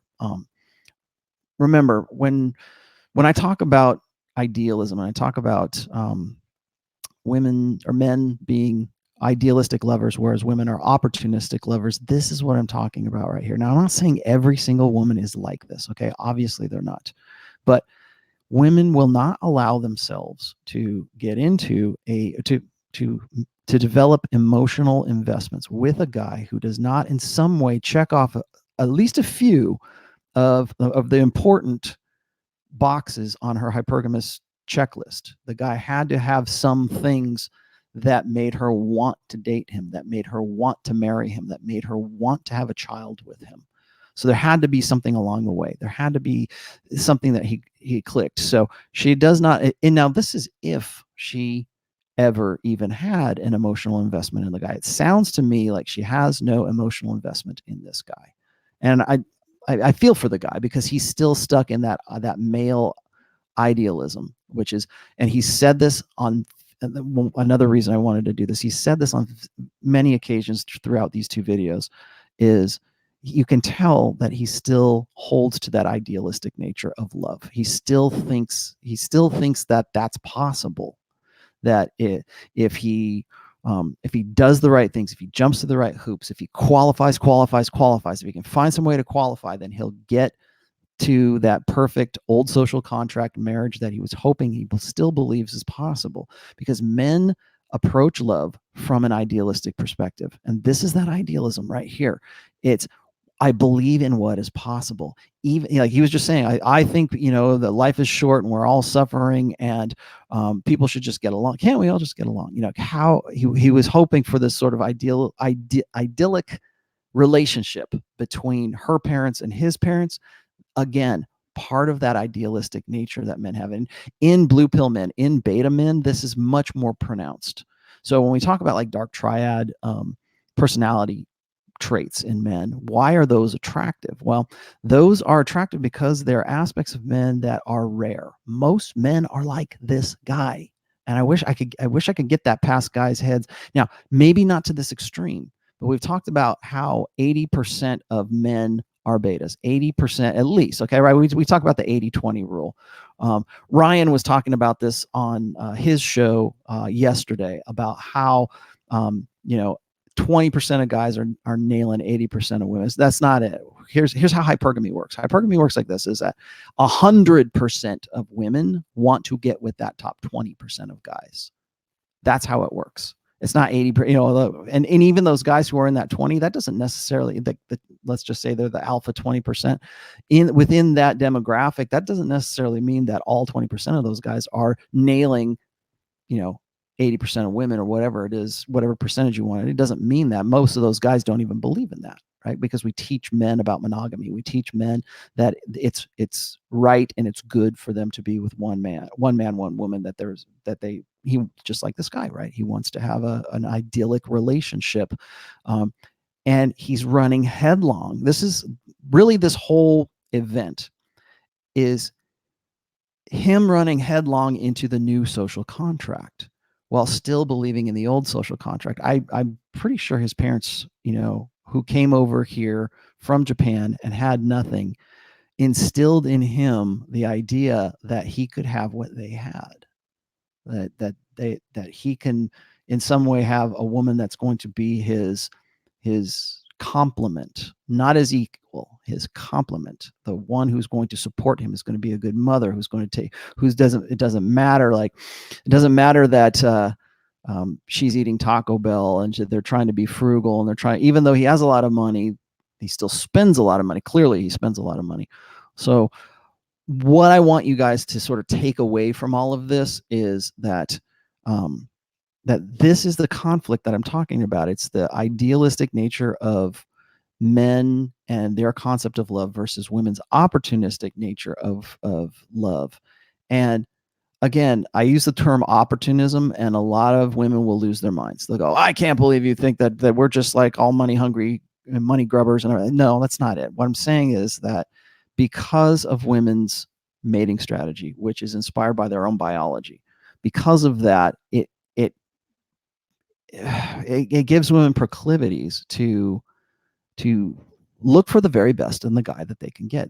Obviously, women don't go for the guy who is less than they are. We were just talking about this on Rule Zero not too long ago about how men are economically undesirable now. This guy is definitely not economically undesirable. He's very desirable from that beta bucks provisioning respect, for sure. But he's not exciting. He's not he's perfect. That's just it. He's perfect, but perfect is boring. And so he's clearly with a woman who doesn't appreciate what she has, but now it doesn't matter because she's got his kid and he's still stuck in the mindset that he should be blaming himself because she's taking the actions that she is. So again, it's the idealistic male nature of the old social contract running headlong into the opportunistic nature of women and the new social contract, the new, what you call it, gynocracy, whatever, the new social order that preempts all of that. So I'm gonna keep going here a little bit more. We're coming up on an hour and a half. I'm gonna go for the full 2 on this. I will get to your super chats here. I'm just gonna go a little bit more here. So that land of the rising sun, which it's okay, kind of, but it's also not quite the legacy that I had in mind, right? It's not really the cause that I have been trying to support. It doesn't represent what I live for. I really value family and relationships, and I wish people would just get along with that. So that's not personally the type of legacy that I would enjoy. Besides that, there are a number of tax benefits you can get. Number one, if you didn't know, in an inheritance event, all cost bases get stepped up. So if your parents have like a house that appreciated a lot in value, normally they would have to pay a lot of capital gains on that. If you inherit any asset like that, and it can be stocks as well that may have appreciated a lot, then the cost basis gets stepped up such that you will pay no taxes on that. The only way to take advantage of this, though, is that you need to have good relationships with your parents in which they will leave you something. What we're talking about here is intergenerational wealth, which is funny. That's a term that I think many young people do not care about or think about. Maybe because they're poor or their parents are poor, or so they don't think about it. But once you start having some assets, it's something that you think about and care about a little bit, like all the work that you put in over your lifetime and that your parents put in over their lifetimes. It should flow into a cause that you think is worthy. And yet I see a lot of young people today, they're so immature. They're going around trashing their parents, their in-laws, burning those bridges. Anyways, what happens here is that these small events, they can start to pile up, snowball up over time until they become this huge boulder that can just steamroll your relationship. I would try to get my ex-wife to just try to get along with my parents, just be on speaking terms, just talk about the weather or something, meet for half an hour once a month or something.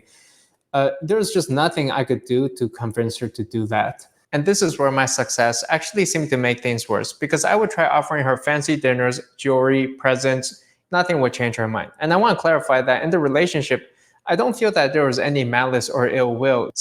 There it is. There's no malice or ill will.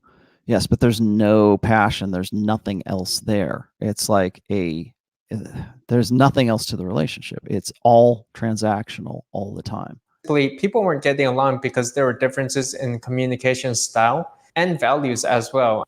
Okay, so communication style. Here we get the Oprah Dr. Phil nonsense. Okay, this is when we say, oh, well, you communicate differently than you communicate, right? And I'm not saying that people don't have disconnects like that. They do, but this is a very common cop-out. Remember, it's the idea is that it's important. You know, they say the key to a successful relationship is that open communication solves all problems. No, it doesn't. It's what you are communicating. It's the people who are communicating. It's the intent and the motives behind that communication that are what either solves a problem or makes that problem that much bigger. It's not that you communicate, it's what you are communicating. And if there's one thing I'm sick to death of hearing is that communication solves all problems. Bullshit. It doesn't. Beyond that, there were so many other misunderstandings that had been building up over time. Being the non-confrontational person that she is, she doesn't really communicate much. She doesn't talk that much. And then she would come and explode at me And anytime I tried to explain any of this, she viewed any explanation as like an argument. And as things built up, she probably just got so fed up one day. I did not see this coming. She took my kid and just vanished, went back to Japan. Maybe there were some other motivations she had. I know she was talking to some guy on Facebook. I know that her mother's been sick. She may have just preferred talking to some other guy on Facebook. There we go. I think we're going to probably see a little bit more of this. Again, I would like to see a little bit more detail on what exactly was her reasoning, or what were the events that led up to her deciding to do this. He says he's blindsided by it. Maybe he was. It's most likely it's because he's very, involved in, in depth into his own work. I got it. But look at what he's just saying here. Like, she's talking to some other guy. Let's just keep going for Japan as well. My overall recommendation here for you, though, is to try to take some time and talk things out with your partner and understand each other. Again, it's not that you communicate, it's what you are communicating. And I should note that it's extremely one-sided. It's just my view of things. The purpose of this video is really not to make any judgment calls on who's right, who's wrong, who is good, who's bad. What I hope to do is just illustrate how a marriage can collapse. For those of you who may be wondering, maybe you're young or naive enough to not really comprehend how a love that seems so enduring and strong can collapse. So that'll do for me. Feel free to share. Okay, so that's the end of that. Let me just cut this out here and we'll come back to you guys. All right. So I'll take some questions on this here too. If you want to get your supers in, thanks Sam for keeping track of all that good stuff for me. I'll go back through the backlog here in just a second. I wanted to throw this out there, not to sort of beat up on this guy, but to sort of give you the mentality of what the blue pill instills in guys' heads. So when I see, this video is chock full of a lot of the same tropes that I hear other guys say. They don't want to be the bad guy. They don't want to be the heavy. They don't want to see anything wrong in the woman that they were with. And granted, I mean, men's idealistic nature can be either it can be a benefit or it can be a deficit. It can be very destructive or it can be very constructive. Obviously, men with ideals put us on the moon. Okay, yes, I believe we went to the moon. I believe that men's idealism can be harnessed for good things. It can build, great works of art, great cathedrals. Men's idealism is like when I talk about Dr. Steven Pinker. Dr. Steven Pinker was giving this talk one time on what are the gender differences between men and women, and one thing he said is that men tend to be more interested in things and women tend to be more interested in people. And as a result, I kind of locked onto that because because of men's innately idealistic nature, we want to believe in what is possible, and we see that in this guy. Even after having his wife leave with the kid, he still wants to believe the best in her. He still wants to believe in what is possible.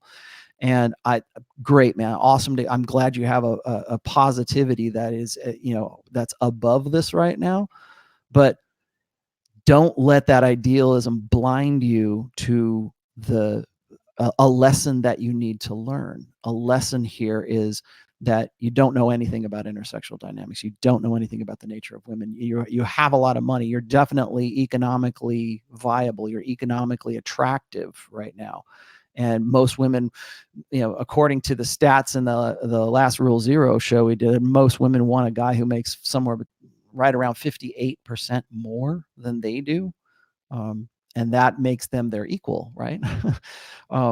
Definitely this guy is economically attractive, but what does that say about the nature of women here? And I'm not just trying to, people, here's what's going to happen is, and let me just head you in before, right? Let me head you off at the pass here, is women are going to say, well, not all women are like that. No, but all women approach love from an opportunistic perspective, meaning that you have to in some way check off some hypergamous boxes in a set priority, degree, before she will allow herself to become emotionally invested in you. And even after that, she's still, I don't think this woman was ever emotionally invested in the guy. I think she just saw the guy as a good provider, definitely. And then when he started saying, you know what, guess what? I know I make $1 million a year, but we're going to go have Taco Bell instead of, you know, go out for steak and lobster. I think maybe there, you know, people say, well, she was a gold digger. Okay. No, she was damaged. Oh, there was something wrong with her. Yeah, probably. But the basis of what is wrong with her can be found in women's innate natures. So I'm going to leave it right there. But I think that the idealism here is the idealism versus like I was saying before, idealism doesn't necessarily have to be a bad thing. It can be a bad thing. In this case, for him right now, it's preventing him from seeing. It's preventing him from getting mad.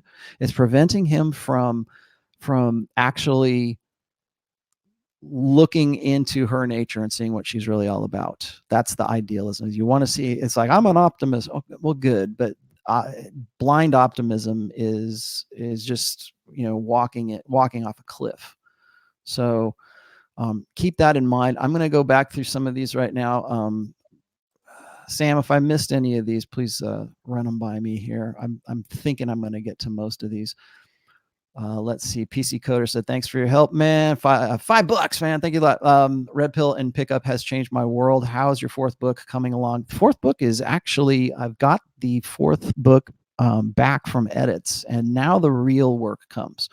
I'll just give you a quick insight into my brain here. Is when I'm writing a book, I find that my biggest problem is deciding what not to put into the book, because I want to add more and more. As you know, when I'm speaking or when I'm on with Pat or I tend to be very verbose. I tend to want to explain everything, because the way my brain works is this way. It's like I will come up with a premise, and as I am relating that premise, the back of my head is thinking, okay, how are people going to tell me I'm full of shit because of this premise? And so I'm thinking I'm sort of playing I play chess, mental chess in my head. I'm playing like 4 steps ahead.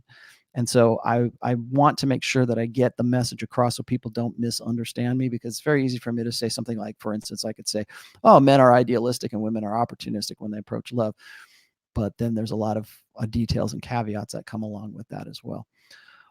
So I apply that to my book. So when I get stuff back from editing, I have other stuff I want to put in and other stuff I want to pull out. And really, just because it's complete doesn't mean that's the book. I mean, I could very easily just take this book and just put it out right now. And I don't want to do that, because I want this has to be perfect. This is I'm going to end up, I'm going to definitely target a red pill market in the manosphere, of course, but I want to target a religious audience with this as well. I want to get this into religious bookstores, actually. So, and that's going to be real shock to the system for a lot of them. Let's see. Let's see. I think I got yours already. Hong Gang Lai. I said, thank you for showing men the way out of the cave. Yeah, I said that one already. Crispy. I never married as Crispy in Philly says, I never married as I refused to give half away to a mate who doesn't deserve it. I get that. That's part of the conflict between the old social contract and the new social contract. I think that that's kind of a cop-out, though. I think that here's the thing. A lot of guys will say, I'm not going to get married because I don't want to lose half my shit. Okay, fine. But that can't be the only reason, right? That's not the only reason. You know, you don't trust women, you don't want to be with women, you don't want to start a relationship, you don't want to lose your kid, right? I mean, look at this. You think he cares about losing half his stuff? If you make a lot of money, like Jeff Bezos doesn't care about losing all that money. He wanted to get some tail. He wanted to do something different. He doesn't even know any better. You know, losing that kind of cash is nothing to a guy like, well, maybe it's something to him, but the thing is like, you don't know if you're still kind of blue pill. But what I was going to say is a lot of MGTOW guys will say, I'm not going to get married because I don't want to lose half my stuff. Well, there's more to it than just not losing half your stuff. And then really, what are you? Ryan was just saying this too. I hope Ryan's watching this. He was just saying, he's like, how much money do you have to lose in the first place? I mean, really, what if most guys are economically unattractive anyways? Are you really worried about that? Or is it that you just simply don't want to get married? It's not necessarily losing it. Let's see. Ryan here really quick says, hey, Rollo, I want to set up a Rule Zero forum. Are you all right with that? Actually get with me and Ryan on Twitter or email me at rtrationalmail@gmail.com. And I wouldn't have a problem with that. We have a Facebook group for Rule Zero. And anybody who doesn't know this already, I am on Facebook now. So come and be my friend. And I did that because I needed to have an online Facebook presence for Pat Campbell and for Rule Zero and for a bunch of other stuff too. So I always kind of didn't want to be a part of Facebook. I have my own personal Facebook for my family and friends and stuff like that, but I didn't want to have like a business site because I really don't like Facebook as a social media medium, I guess. But I bit the bullet and now I'm on. So if you want to be my friend, I'm accepting all friend thing. I'm probably unwisely so. Let's see what else is here. So yeah, just to answer your question really quick, Ryan, yeah, that's fine. Just hit me up or hit up Ryan or yeah, just us two, just either one of us. You don't have to bother Rich with it. Crispy and Philly again says, don't let a woman bear the fruits of your labor. We already talked about that. Fighting fungus. Okay. So I didn't get to fighting fungus. Let me get to your question here really quick. He says, what is the main reason that a wife will cheat but not leave her husband? For a woman in her 30s, 2 school-age children, is the beta need or alpha seed more important? Well, do you think that, let me ask you this, let me answer your question with a question. Do you think that this guy TechLead, I wish I knew his real name, do you think that he would have divorced his wife had she been in an affair with another guy? Like maybe we don't know anything about, maybe she was talking to some other dude on Facebook. What if that had gone into a full-blown relationship? Do you think that guy would have, like, you think he would say, hey, let's go to marriage counseling, right? Let's try to work this out. That's what I think it would probably have led to. I think that at a certain age, women reprioritize. The answer you're looking for, fighting fungus, is in my second book, which is Preventive Medicine. In there, I lay out a timeline. I should actually probably do a full episode on the timeline that's in that book and what you can expect of women at different ages of maturity. His name is Patrick Shue. Okay, thanks for that, guys. So Patrick. So at different ages, women prioritize things differently. So when a woman is like she's 22, 23, she's in her sexual market value peak, she's going to prioritize alpha fucks above all else. So looks play a big role in that. Like guys will always say, well, I can't believe you said that men peak in their sexual market value at 36 years old. It's like, well, that's because that is their peak potential. I didn't say that all guys do that.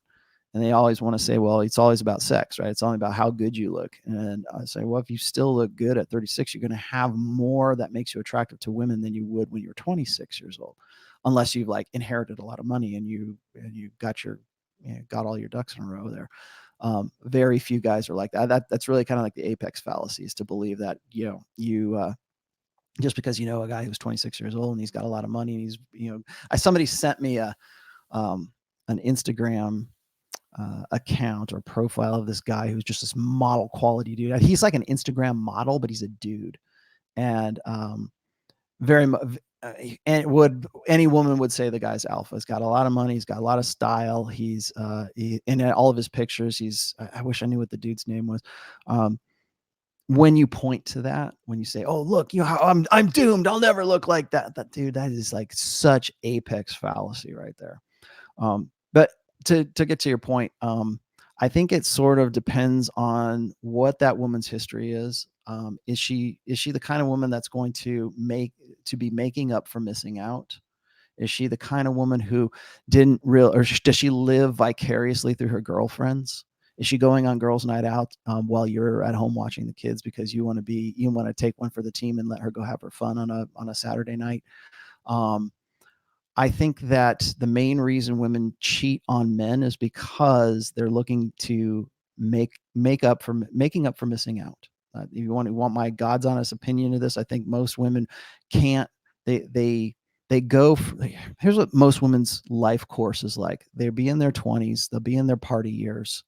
They have the alpha lovers at that time, and then when they get to their epiphany phase, they meet the beta in waiting. They meet a guy like Patrick, right? The guy who's got a lot of money. He's taking care of things. He's a good provider. He make a great dad. He's somewhat witty, but he's kind of boring, and he's always about work, and he's always about he's sort of one-sided. He doesn't trip her triggers, right? He doesn't. He's not the guy that's going to spontaneously take her rock climbing or hang gliding or whatever and sort of give her that indignation or that thrill that she's looking for. And so, but her mind says, I really need to be with a guy who is going to be trustworthy and dependable, and has got a lot of money. He's going to take care of me. He's going to take care of the kids. And then she gets to be into her mid 30s, like you're saying here. And now she pines for the guy. This is how you want to read a good essay on this, read my essays on alpha widows. Because even if she's in an ideal relationship with a guy like Patrick here, she's still going to be pining for the guys that she had in her party years past, or the ones she missed out on when she was younger.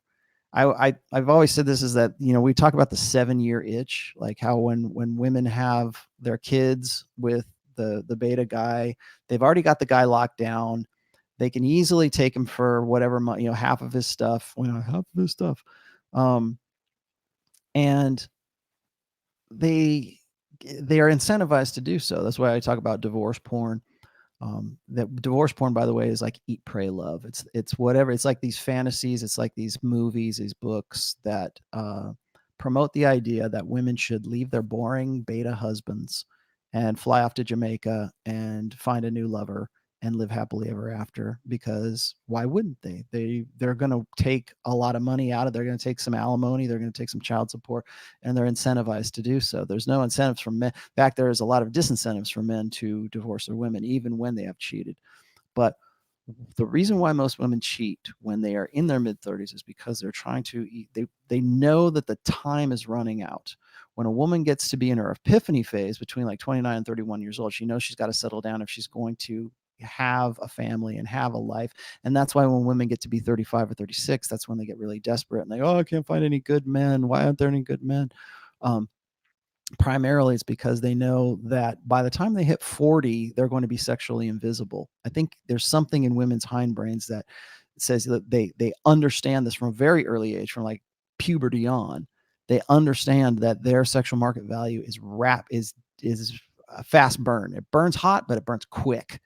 And they know that, like, most of the guys, especially like religious guys, most of the guys that I've known who have been like in these great families, and suddenly they're divorced, and you're like, I don't understand why you got divorced. You got 4 kids. You've been through a lot, through your 30s, and now she's 38, 39 years old, and she divorces a guy. Why? Why she found some new dude at the gym, or she's knocking it out with her personal trainer or something like that. Why did that happen then and not before? Well, because it's prior to her believing that she is going to expire. Her sexual market value is going to expire, and it's her last chance before she hits 40 or she hits 45 or whatever it is. It's her last chance to have that.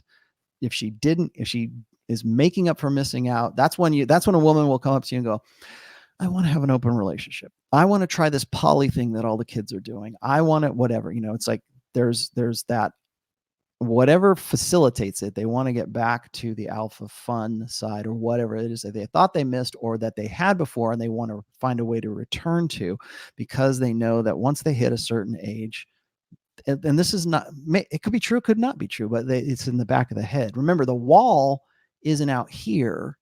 The wall is back here. The wall is in women's heads. It's this acknowledgement that they can no longer compete in the same capacity that they used to be able to compete. So that's why I say the epiphany phase. It's not that women don't look good at like 30 or 32, whatever. I'm sure there's plenty of women who do look fine at those ages, but the thing is they don't look as fine as when they were 22. And so there's that unconscious knowledge that the sexual market value is decaying, and that's why they do that. Julianne Warren says they can kill your child against your will. Okay, thanks. You mean women can kill your child against your will? Yeah. Let's explore that. I should probably actually do a full show about that. I have a saying that abortion is the ultimate expression of hypergamy, and people want to say, "Oh, I can't believe you say that. That's it's a woman's right to choose." I'm like, well, why? Why is it a woman's right to choose? Why doesn't a guy have a right in the say of whether a child lives or dies? There's a lot of guys that want to have kids. I know a lot of guys who've said, "I can't wait for an artificial womb to come out so I can have kids." Okay, fine, but I still think you're kind of shooting yourself in the foot, because it still takes two parents to raise a child. You still need a masculine influence and a feminine influence in that raising process. Whatever is more important is up for interpretation, but you still need a two-parent family. So I would say yes, abortion is it's the ultimate expression of hypergamy, because women, there's nothing like saying there's nothing like saying you're not the right guy. Nothing says you're not the right guy like having the uncontested right to kill his genetic legacy even after you've impregnated her. And I've said this before. If you've read these posts, the posts are this: is there the existential fear of women is to be saddled with the child of a man who presented himself as alpha, but she later finds out is very beta. And so that's why abortion exists. And it's a fail-safe. Abortion is always a fail-safe. And women will lose their minds when they hear me say this, but I don't care. It is a fail-safe, so that it's not like so women can go have their fun in their party years. And maybe for some of them, maybe like a Casey Anthony kind of thing, that's true. But why do women have abortions? We don't want to ask those questions. We don't even like to have those. In some cases, they don't even have statistics. Like, people want to say, well, what if you got raped? Okay, well, what is the percentage of abortions that are attributable to rapes? It is a fraction of 1%, but we don't talk about that. We don't want to say this. We don't want to say that abortions are the 90 to 98% of abortions are, okay, let's say 90% of abortions, because there's threats to a woman's life and all that. 90% of abortions are elective. They're elective. Why are women electing to have abortions? We're not allowed to ask that. Especially if you're a guy. So if you have a penis, you're never allowed to ask that. So those are the questions that I always put out when I talk about abortion: is why is it that men are not included in that conversation? It takes a man and a woman to have a child. Okay. Yeah, she bears a child. Okay, you might even be able to tell me that, well, a woman should be able to have 60% of the say or 70% of the say in bearing the child or not bearing. Okay, that would be better than 0% for men right now. That would be a step in the right direction. But we can't even have that conversation right now. Carlos Miranda, why do $2? Thanks, brother. Why do men attract damaged women? Because there are more damaged women. I get a lot of guys who will tell me that they think that the girl that they're with has BPD. And I think that the reason they say that she has BPD is because it's very difficult to distinguish women's entitled sense of self and overblown sense of self because of social media and everything else, and a actual clinical problem right now, because most women show the signs of BPD, but not to the intensity that a woman with BPD actually shows. Oh man, thank you. King Nick says, I'm gonna go grab King Nick. He has priority right now. Sorry, guys. Rollo, one thing I've never understood: why won't women just do the work to seek the alpha dude or settling down who's not 100% beta yet still somewhat attractive, versus a complete beta they'd regret? Or is it that difficult? It is that difficult because women no longer look for that balance. King Nick, I've got a really great post that will answer your question a little bit more succinctly than I have the time for right now. It's called The Myth of the Good Guy. It's one I think I might have put. I'm pretty sure I put it in either book 2 or book 3. But it is The Myth of the Good Guy, and in there I go into the details as to why women no longer look for the balance between alpha fucks and beta bucks in the same guy anymore. They don't expect to find that. In fact, they don't. I would argue that they don't want the guy to have both of those qualities. If he happened to have them, that's great. But there are guys who are boyfriend material. There are guys who are the ones who look like they would be the good dads, and there are guys who are the cads, right? They're the guys who are the alpha guys that they want to have sex with, no strings attached, and will have sex with them on the first night that they meet them. And then there's and women. One thing I've talked about this with Pat, and I've talked about this with Rich as well, is that women have no trouble with cognitive dissonance, particularly when it has to do with hypergamy. If cognitive dissonance comes from a hypergamous dilemma, they have no problem holding two conflicting ideas at the same time. So what I mean by that is, when I was talking about my poor girls, where one of them talks to the other and she says, would you sleep with a guy on the first night? And the other one goes, yeah, of course I would, unless he was boyfriend material. That's cognitive dissonance right there. They understand this principle that women make rules for betas and they break rules for alphas. They know that. That's cognitive dissonance. Why wouldn't you save yourself and give your very best sexuality to the guy you're going to spend the rest of your life? That's deductive male logic. We think, like I'm thinking this right now. Why would we do that? Why wouldn't you just logically, if you found a guy who's really good and he seems like he'd be a great dad and he seemed like he'd be boyfriend material and you want to hold out on him for a couple of dates, oh, okay, fine. But why wouldn't you just do that and stick with that? Because you don't expect to find alpha and a good provider, alpha fucks and beta bucks in the same guy. Women don't expect to find that, and they don't want to.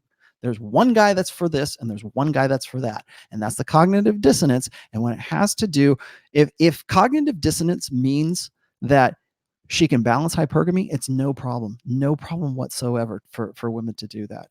So there's your lesson on hypergamy today. And I don't have any problem talking about it. YOLO says, hi, how can both alpha and beta be blue pill and red pill? Can you please give some examples? Do you have essays? Yes, I do. I have a YOLO. What I'm going to tell you to do here is I want you to go and read. I've got a blog post called The Blue Pill Alpha. Now, what is a blue pill alpha? Just because you are more your personality or whatever, remember I talk about alpha and beta, like, again, these are abstracts. I'm not saying you're a silverback gorilla or some lion on the Serengeti. I'm just saying that there are guys who are high value men, who are high sexual market value men, and there are low sexual market value men. Okay, if you're upset about alpha and beta, then let's just go with high SMV and low SMV. Okay, one's an alpha, one's a beta.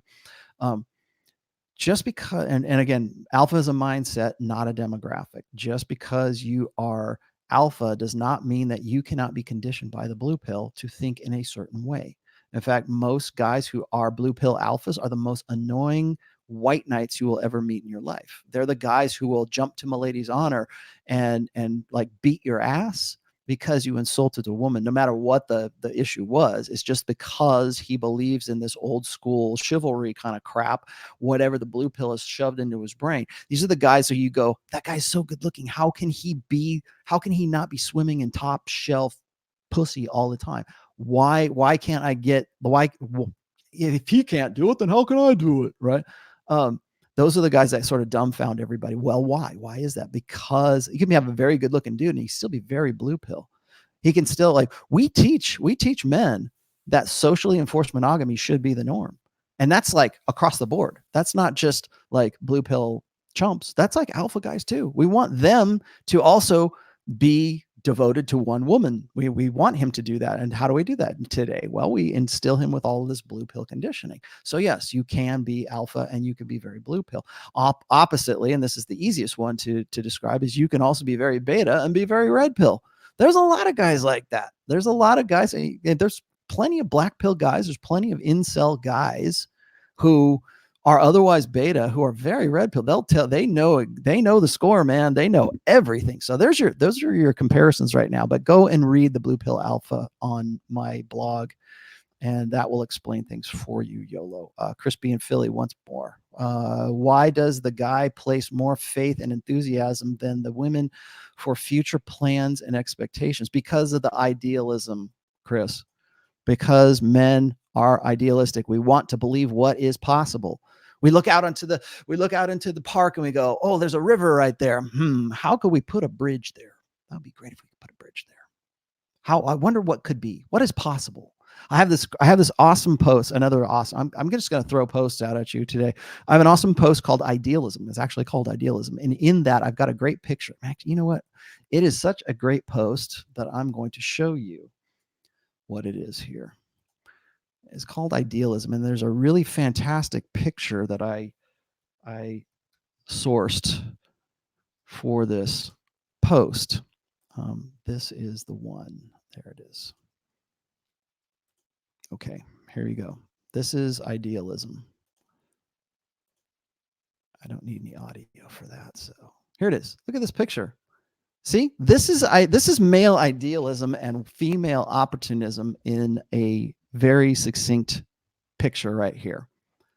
Can you guys see that? I think you guys can all see that. I wonder if I can just double click on that. There we go. Okay, awesome. This was to Idealism. All right. You have a guy with the camera. He's looking out at the world. That's the way guys view. That's just how we're born. Now, I'm not saying that there aren't women that are idealistic. There are, okay? But men are innately idealistic. Women have to learn that idealism. They have to learn that fascination. And maybe because they had a very idealistic father that instilled that in them, that taught them that. But you see this guy's out there and he's looking out at the world and he's interested in things. He's interested in change. He's interested in what he can do with the world. A woman turns that camera in on herself. Men are interested in things. Women are interested in people. And there's no better person than themselves. And this seems like, oh man, he's coming down on women again. He's being mean. I'm not being mean. Here's the thing. There's nothing wrong with that. That's how we got to where we are as a species today. Women had to be that way because it was a survival trait. It kept the babies alive. To be self-focused, to be solipsistic, kept her alive and it kept the babies alive. And that's what evolution, that's what hypergamy is all about, is babies. Everything's all about babies, and it's all about keeping mommy alive to incubate the next generation. That's what it is. And so in order to do that, she has to have innate proclivities. And those are creating social networks between her and the girlfriends, creating a tribe within a tribe. So when we were in our ancestral past, when we were living in hunter-gatherer tribes, women were more collective. They had to be more collective because they had to rely on each other in order to protect the babies, in order to help raise the children. When I talk about the village, that is actually a very old concept. It's so old, it's from our ancestral past. It takes a village to raise a child. Well, it takes a collective of women to raise the next generation. That's what that's all about. But they have to have a certain sense of innate self-interest. Like when I talk about guys and I tell them, I say, you need to make yourself your mental point of origin. I hardly ever have to tell that to women because women are innate. We tell women, especially now, especially in the new social contract, we tell women all the time. Like I listen to this, like, oh, we beat down women. We don't encourage them. They can't be astronauts and all this other crap. It's like bullshit.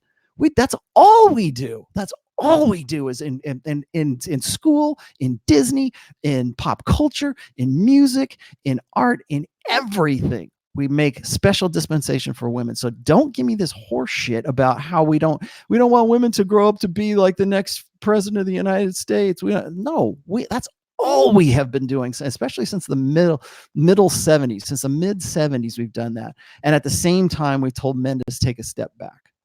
We teach boys as if they're defective girls. That's what we do. So, but again, I know this, like women are going to see this picture and they go, oh, he's being mean.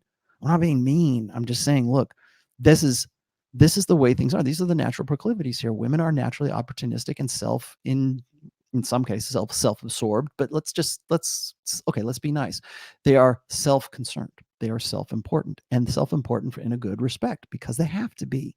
Now you can turn that importance into self-absorption very easily. We're doing it right now. We're doing it with social media. We're doing we talk about, oh, women have overblown egos. Yeah, well, because they have a natural proclivity to think of themselves and have a natural solipsism. And because they have to be self-important, because again, they also know that their sexual market value decays very, very quickly. So they can't afford not to be. Otherwise they don't breed. Otherwise they don't have babies. We need to have more babies. We got to eat the babies. Did you guys see that one? That was great. That was a good one. When I was talking with Pat, forget the chick. It was like Alexandria Ocasio-Cortez had some crazy chick that came in one of her talks saying, we got to eat the babies. Okay, so let's stop that. So there's your very long embellished reason, Crispy. Sam Whiskey again. If a man did that, he would be in prison. Yes. If a man were to take, in fact, I would not be surprised if a man could be shot dead for taking that kid. That's why we have like, is it Amber Alerts? It's not Amber Alert. So if a kid is kidnapped by like a father who wants to have a relationship with his child because the fucked up, custody, child support crap, if he goes, he takes matters into his own hands and tries to, flee the country, police will shoot him. They will kill him. Yeah, you're right. The man did that. He would either be in prison or he would be killed, because they would say, oh, he's a man. He's an inherent risk to killing the child if he doesn't get his way. We have to tase him and kill him. Living Out Loud says most Asian men eat so blue. Most Asian men eat so blue. It is so blue. Mine said I'm half Asian. Yeah, that might be a cultural thing as well. And I think that probably, like John from Modern Life Dating could probably help me out with this, because I know he lives in Japan and he knows the culture over there better than I do. But I would say that that's probably, the idea is still old social contract in Japan, that if you're a guy, that's what your purpose is. Like we talk about how guys here don't have a purpose, and so where they're just aimless, and that's why we have lazy millennials who don't know what to do with themselves. They definitely have a purpose in Japan, and that is to do what this guy's been doing. Patrick has been doing it very, very well. What else do I have on here? Guys, you guys are making me run over. God damn it, man. Okay, one quick one here. Richard, thanks, brother. Says, thank you, Rollo. This is exactly why us men need to understand intersexual dynamics. Yes, it is a matter of life or death. Literally a matter of life or death. That's why I said when I wanted to do this breakdown, I was worried. And I'm worried because I hear things that I've heard before. Like, I should get my inheritance if I were to ever suddenly, magically, mystically die. I don't like hearing stuff like that, particularly when guys I suspect of being zeroed out. So, yeah, thanks, man. Dog Dad. Please speak on getting back to alpha after trauma. I will. I'll tell you what. I'll make you a deal, Dog Dad. Pick up on Wednesday. I'm going to get into what's alpha and what's beta. We're going to get into the abstracts, I think, on Wednesday. So I'll make a deal with you. Come back and I'll answer that directly on Wednesday. May the gods bless you and your struggle. Yes, the mighty Odin and all of the gods of the Norse will bless me with their holy hammers. Thanks though. Sam Whiskey. Hi, Rollo. I saw my landlord crying because his wife left him. Why can't most men grieve in dignity? Because we don't teach them to. We teach boys as if they're defective girls right now. We teach them that emotionality. And okay, yeah, if my wife left, I'd probably cry. I don't know that I would go out and try to make a big spectacle of myself. I would probably be very upset. I get it. It's when you lose your wife, you have to understand it's probably the most painful part of that, I would expect, would be the emotional investment that you have. Like, you're no longer going to have that connection with that person any longer. But there's also much more to that. There's the practical side, which is I am not going to be able to carry on. I'm not going to be able to go forward anymore. Just what Patrick here was saying was like, I can't climb Mount Everest anymore because I don't know if I'm going to get to the top. Well, what's the top, man? What is damn it. Patrick, if you're watching this, I would very much like to do a talk with you at some point, because and now is the time to do it, because you're sort of in the middle of all this divorce stuff. And I would really like to help you unplug. If you're watching this, I want to help you unplug. That's my pitch. But I think that we teach guys to express themselves as if they're girls. We want men, like we teach we've at least taught the last 3 generations, maybe 4 generations of men to express themselves emotionally and to prioritize emotionality before rationality, because that's the female correct way of doing it. So we live in a feminine primary social order. And in that social order, we want men to behave more like women. We think that that's the ideal anyways. And so we teach men to be more emotive. We live, like we keep talking about how we live in this like participation trophy world right now. That's it. We don't teach men to sack up. We don't teach men to deal with rejection. And that's why you get that. And that's why it's difficult. I mean, yes, it's difficult. You lost your wife. I got it. Okay.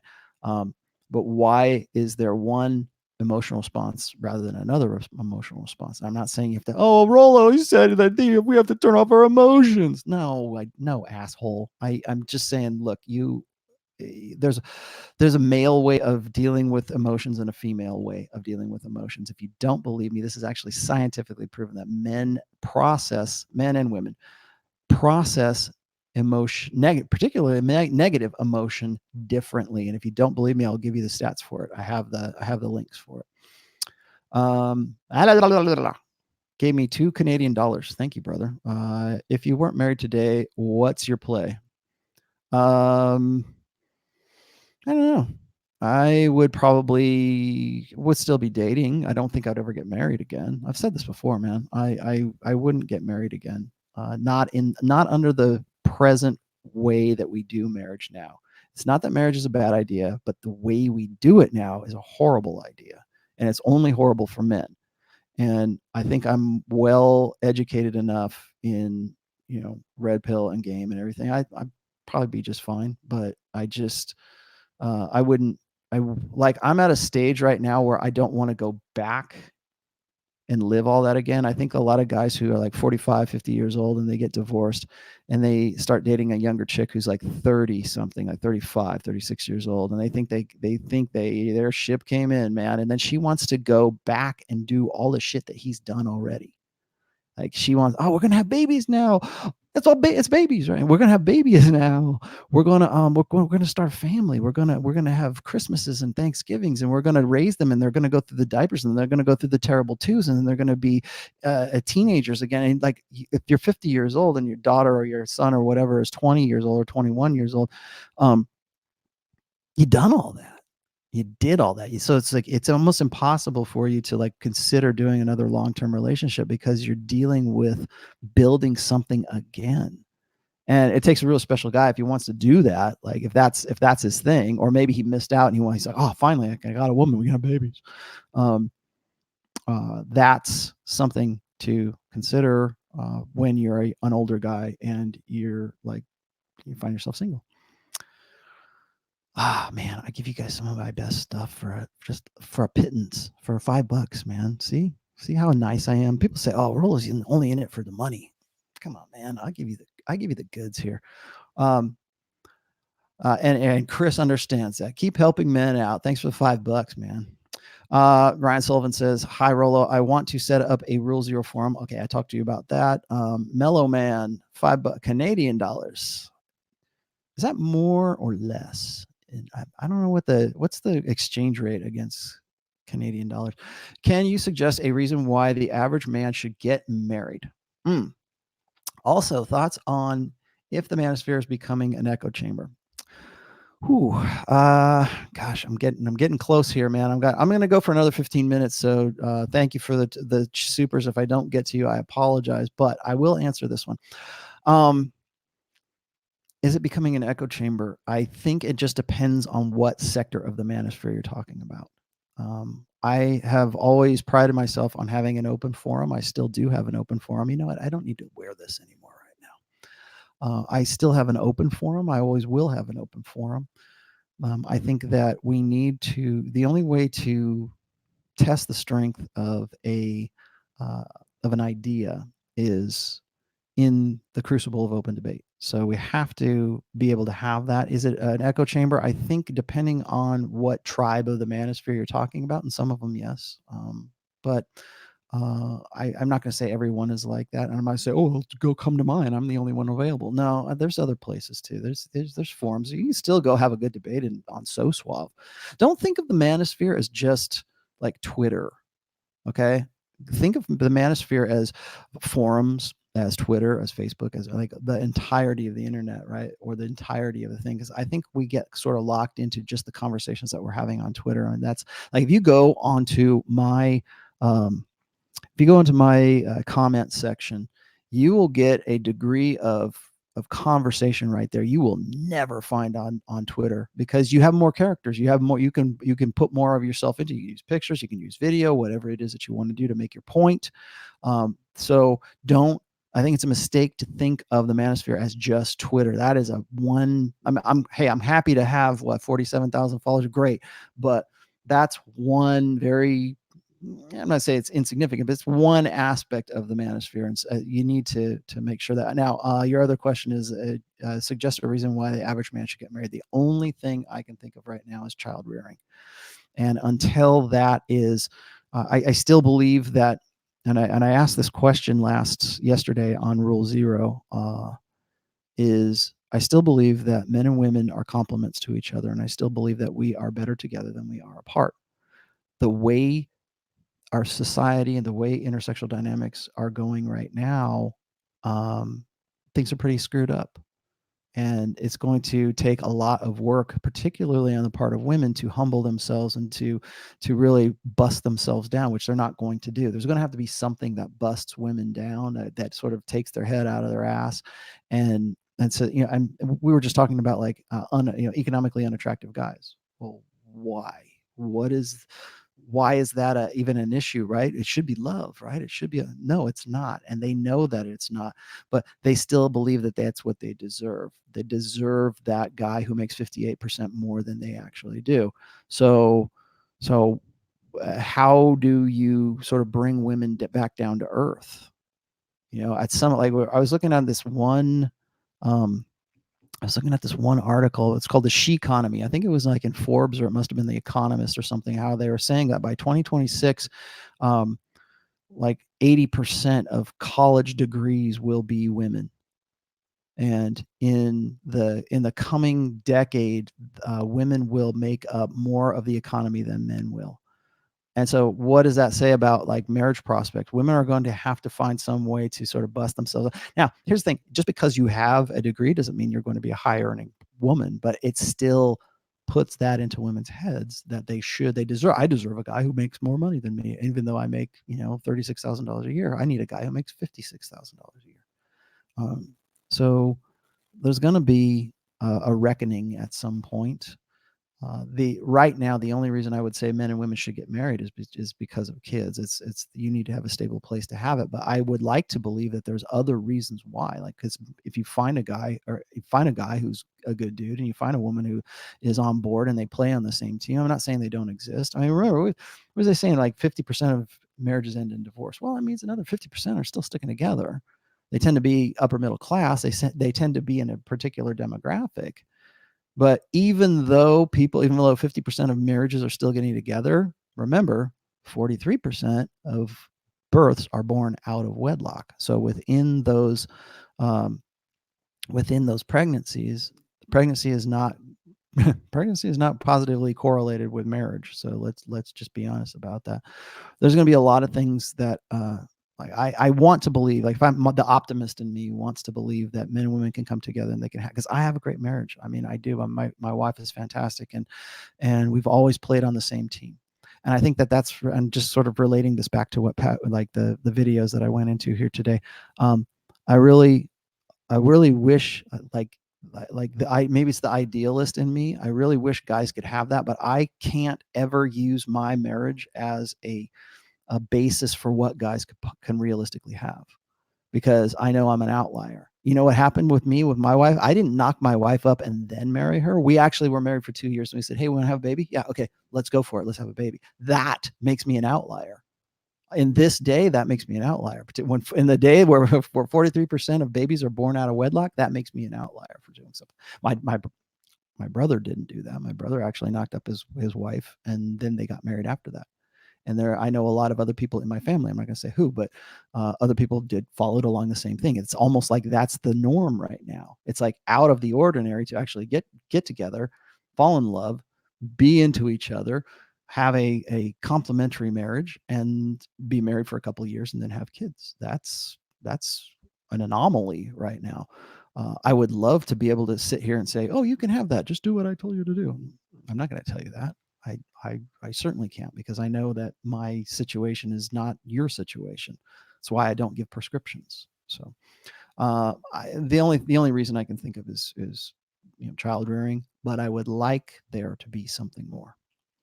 Let's see. Philip says, hey, Rollo, can you do a workplace dynamic episode? Yeah, I told you this before. I put that on my list. I got you on my my list. I'm going to add that to list of possible shows. So, and that sounds pretty good. I think I could probably make a show out of that. So I will. One thing I've never understood: why won't women just do the work and seek? Okay, we already talked about that. King Nick, thank you, brother. We grind, not wine. Approach 199. That all rhymes too. How to accept loneliness while building your SMV. I want you to read something. We grind. I have another post called "Myth of the Lonely Old Man." Now you might not think that applies to you because you're not an old man. But the myth is that if you don't do these things, if you don't marry, if you don't have kids by a certain age, then you're going to end up being lonely and nobody's going to care about you. You're going to die alone and cold on some assisted living facility or something like that. It's actually a play on the spinster. It's a play on the lonely old woman, like I guess the spinster was probably the better way to say that. The old maid, that's what it is. It's a play on the old maid, only like now since the sexual revolution, we've reversed that. So we say, men, if you don't do what women say, you're going to die alone and not have it. You're not going to be the patriarch of the family. Well, you're not going to be patriarch of the family anyways. But you won't have, your son or daughters or whatever to hold your hand as you slip off into the netherworlds, right? That's the fantasy right there. But one of the things I talk about in that essay is that men have to learn how to be alone. You have to learn that. Here's your, you guys think I don't talk about MGTOWs enough. Okay, here's the thing, or I'm not positive about it. I will be positive about this, is MGTOWs do know how to live alone. At least that's a point. Now here's the thing, is that if you can learn to be happy alone, you can certainly be happy with somebody else, right? Or you can certainly you can be more, you can be about your, you can be focus on your mental point of origin if you are alone. And most guys don't do this. Most guys go from family to girlfriend. Maybe they move in with one, and then they never really live alone. They don't live with, maybe they live with roommates or something. They never really live alone. So they go from like family to girlfriend to marriage, and they never really experience what it is to live on their own and be self-reliant and independent. So that's what I would suggest. Just go read that article. I think that's probably the best one you can do. Let's see, pizza rolls. So what are you trying to say? True alpha is being poly? No, I'm not. Revolting one. Was mired 17 years with 2 kids. I was 46. She was 40. Caught her cheating 10 months ago with an old boyfriend from high school. Blindsided. Never think it won't happen to you. Yes. I'm glad you brought that up, man, because a lot of people will say, well, that Rollo, he's just, it's cheaper to keep her. He's only sticking it out because, because he knows he'll lose half of his shit if he doesn't do what she says. That you can't out alpha the state, right? And I think that what you're talking about here is like, one of the things that I always have said is that I love my wife, I love my daughter, I love my family, I love the lifestyle that I have right now, but I don't have any illusions that it can't go away tomorrow. I don't, and that's, a lot of people struggle with that because they think that if you're locked into one way of thinking, or if you're because we're idealistic thinkers, as men, we're idealistic thinkers. Because of that, we have to only stick with one way of thinking. So I might love my wife. I might knock it out with my wife. I probably will knock it out with my wife tonight. And love on her and watch a movie and hold hands and walk the dogs and do all this great stuff that a married couple does. But in the back of my head, I still know that it can all go away tomorrow, and it can all go away because of, an old boyfriend, or it can all go away because of whatever. There's no guarantee. So either you live with that or you don't live with that. If you can't, then don't do it. Then don't get married. If you can, then there's some, there's some good things that are a part of that. There's, assuming you're with a woman who is, a compliment to you rather than your equal. But yeah, I get it. I feel for you, man. I know. Never think that it can't happen to you. It can. Turbo Alpha, and I'm going to go out after, this one and then the next one. Turbo Alpha says, so knowing the truth about how men and women love, as a man, should you just play the field forever, a la Troy Francis? Troy Francis has a girlfriend. Just between all of us. Shh. So keep up the good work. Yeah. Well, I don't know. Is that the choice that you want to make? You can. A lot of people don't want to. Troy has a girlfriend. I know that. I know he could probably still go play the field. I'm in a business where I could probably have the opportunity to go do stuff. I just simply don't want to. But and I think that's kind of up to, I think more and more guys are going to choose that because they're not going to want to go completely MGTOW. We were talking about this yesterday, and my most recent article is, are men adapting to the new sexual marketplace? And that's what this is. This is an adaptation. Should guys just stay single and knock it out and play the field the rest of their lives? Well, I mean, if you follow Roosh, you can see for yourself what that lifestyle can do to a guy. And that's not a put down. That's just simply, at some point, at what point do you want more than just spinning plates all the time? Even if you go and you read my set of my 6 essays on plate theory, if you go and you read those, the last one is transitioning into monogamy. That's, he just Rollo just wants everybody to go and have sex with you, many women as you possibly can. It's all about end count. No, it is about expanding your experience with women, understanding the nature of women, guarding against one-itis, guarding against the soulmate myth, and making an educated decision when you finally do come to the point where you want to be in a monogamous relationship. So I'm not saying that that's the solution. For some guys, it might be. It might be, and Tom Likas has said this before. Tom Likas will say that, like, this is as good as it gets. It's only as good as it gets when you are playing the field. He's had 4 divorces, so he's tried it before. But he's come to the conclusion that this is as good as it gets. So it could be. I think that's really sort of individual, subjective for you to answer. Okay, last one, guys. God damn it, man! 2 minutes out. Gravity Walker 20 says, please check your junk folder in Gmail. Eastern versus Western Catholicism. I will, man. Thank you. I'll make sure that I look at that. It might. If anybody has any, and I'm done now. If anybody has any input for me for book 4, which is The Red Pill and Religion, I'm just calling it religion. I'm not calling it The Red Pill and Religion. I'm all ears. Now I got to do a little bit of bookkeeping here, or a little housework, as it were. I will be on Wednesday. I'm going to take not call-ins, but I'm going to take. I'm going to put out a live link, kind of like what Rich Cooper does, so that you can discuss with me live in real time, whatever it is that you want to talk about. I'm going to let Josh, my new friend Josh, be the arbitrator of that. So be nice to Josh. And that will be on Wednesday. I might just make that just to test the waters here. I might just make that a straight up call-in day. I do definitely, Sam, I know you're still in there. I do definitely want to get you on, and that might be this Wednesday as well too.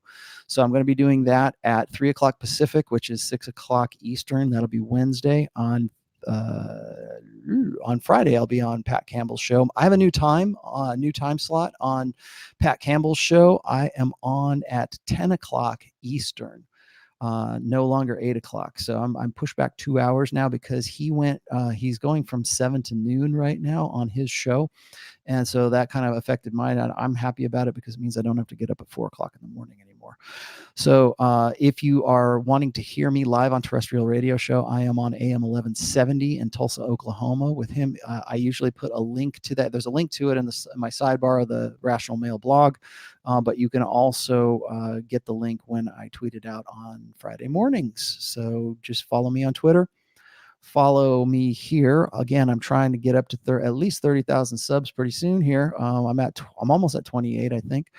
But it would really help if you would be so kind as to copy and paste this URL and put it into your Twitter feed, your Facebook feed, whatever your social media is.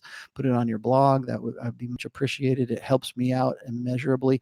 And then last but not least, I'm fighting a online. I'm fighting a review spamming on Amazon right now, and I think I know who it is. But if you go to the Rational Mail book and you go to the top rated one, you'll see that every day it's like one more boost, right? It's one more helpful vote, because that's just the way that Amazon does it right now. So, and long story short, I could really use some good, if it has impacted your life, I could really use some positive 5-star reviews of the Rational Mail on Amazon, or any of the other books too, for that matter, would be great. Even the Audible ones would be a help. I almost always, the only time I don't really advertise the Rational Mail other than on trp.red, which is the new forum for the Red Pill subreddit on Reddit that has been quarantined for over a year now. Red Pill School has done an amazing job with the new I guess it's kind of like a blog. It's like a forum / blog / community. Basically, it's a community. I started a tribe on there. He calls them tribes. So look for the Rollo Tomassi tribe. It is trp.red. Again, I can really use a 5-star review. I use that for advertising. It's the only way I advertise is with reviews right now. So so if you could help me out, that would be great. Also, thank you for so many. If I missed you in your super chats, please email me. I'll pick them up on Wednesday. And then again, Sundays, always at 4:30 Eastern. Myself and Pat will be back with me next Sunday. So I will see you guys then. And thank you for watching. Hope this has been illuminating for you. Okay. Thanks, guys. Bye-bye.